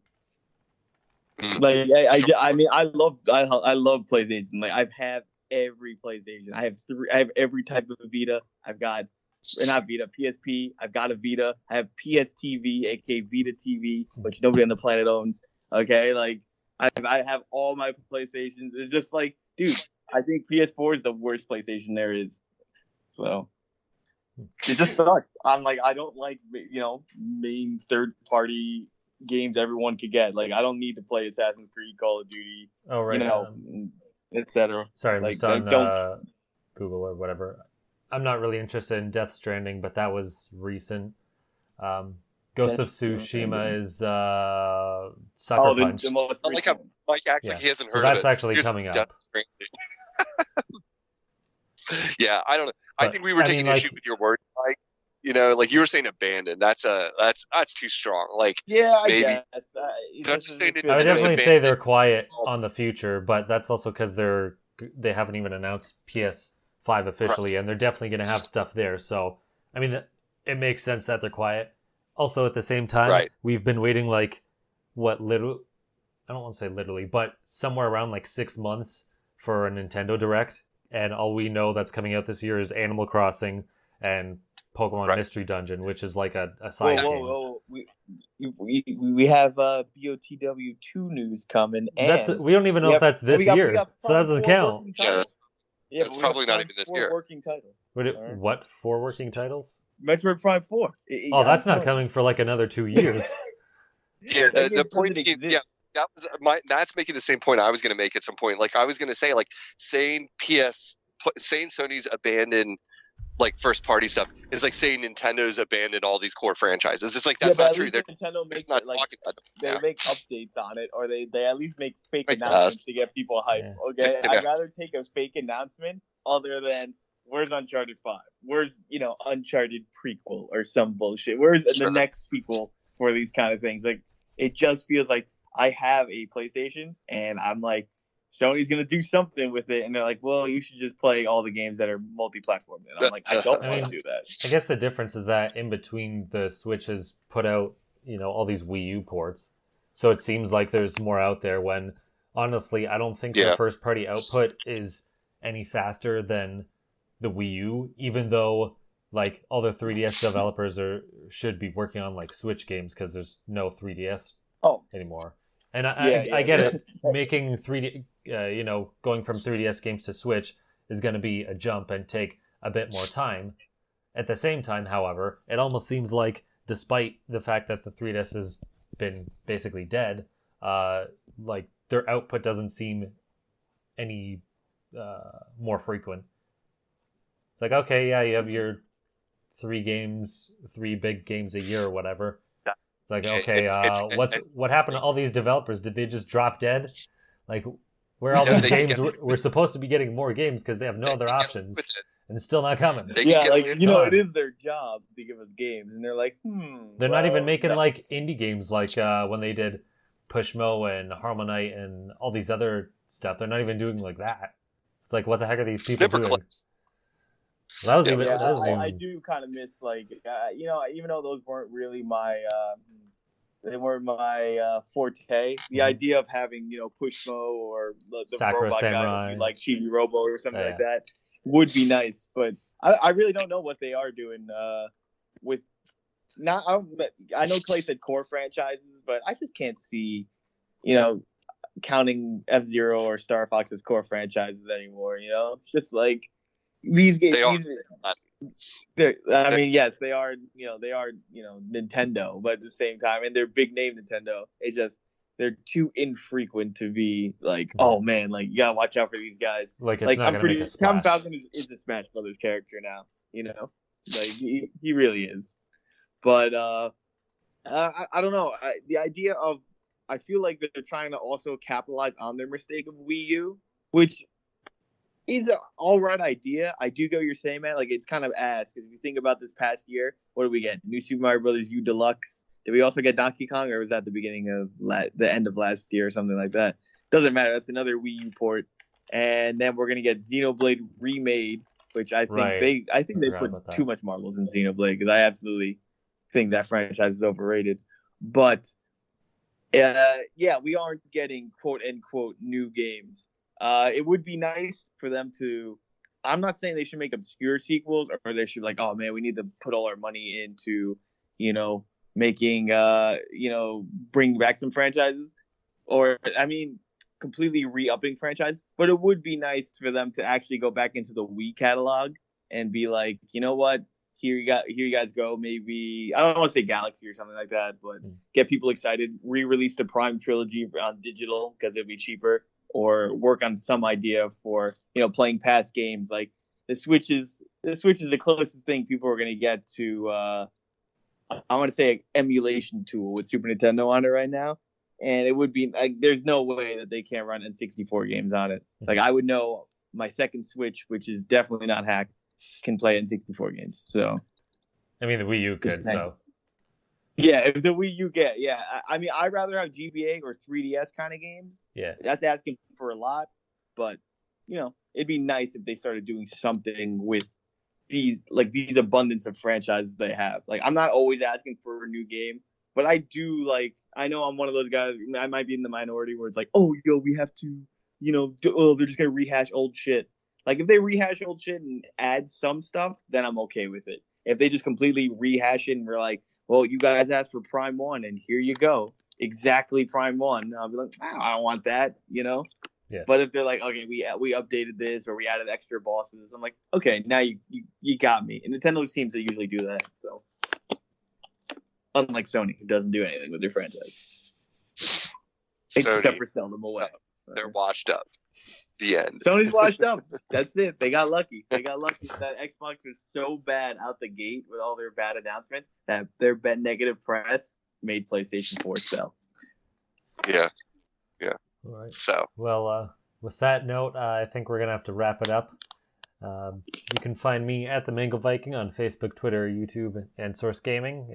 Every Thursday, I put out a translation video, so watch it because I check it. Mike, where can people find you? All right, guys, find me at SB Gaming 64 or Game Men on YouTube. I knew I forgot to say some of the games that I was playing, but I recently played a Mario 64 ROM hack again. It was called Mario Party 64 ROM hack, or Super Mario Party 64. It was really cool. The guy created all of Mario Party 1 into a Super Mario 64 world, so I went through every map, had the platform, etc. Really cool. Obviously, it's free. Have you guys check it out. That's it. Nice. And Unoclay, where can people find you? Infrequently appearing on Twitter as Unoclay_Switch, with updates on what games I've recently beaten or cheated my way to the end of, as in the case of Symphony of the Night. Final update, I looked up, the Sony PlayStation auction has not ended as of now. It says 2 more days, and the Sony, current bid... Super Nintendo.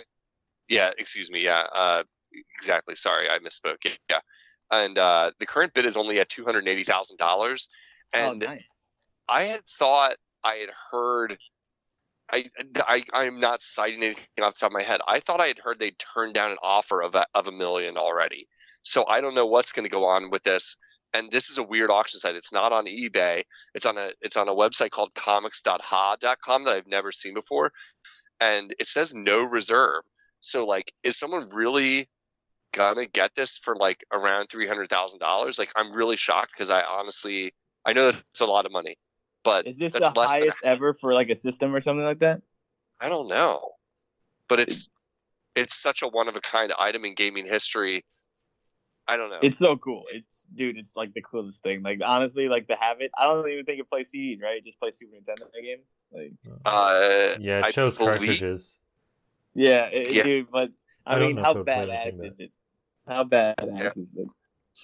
But yeah, I'm a little shocked to know that it's at that level. I thought I had heard something that they'd turned down. The owner had turned down a bigger offer already, so I'd be really surprised. But on any great auction, the last 10 minutes is when it gets hot. Yeah. So who knows? Let's check back on this at a future episode and see what the final number is. Any guesses? Maybe one of our listeners will get it. Let's play a guess. It's at 280,000 now. How long has it been on auction for? A couple weeks. It's been a couple weeks. It's been at least for a couple weeks. I don't see a way to see how long it's been for auction right now on this page here. Right. Yeah. But I know there's no way to check past. bids, Yeah, I guess. it doesn't seem like that.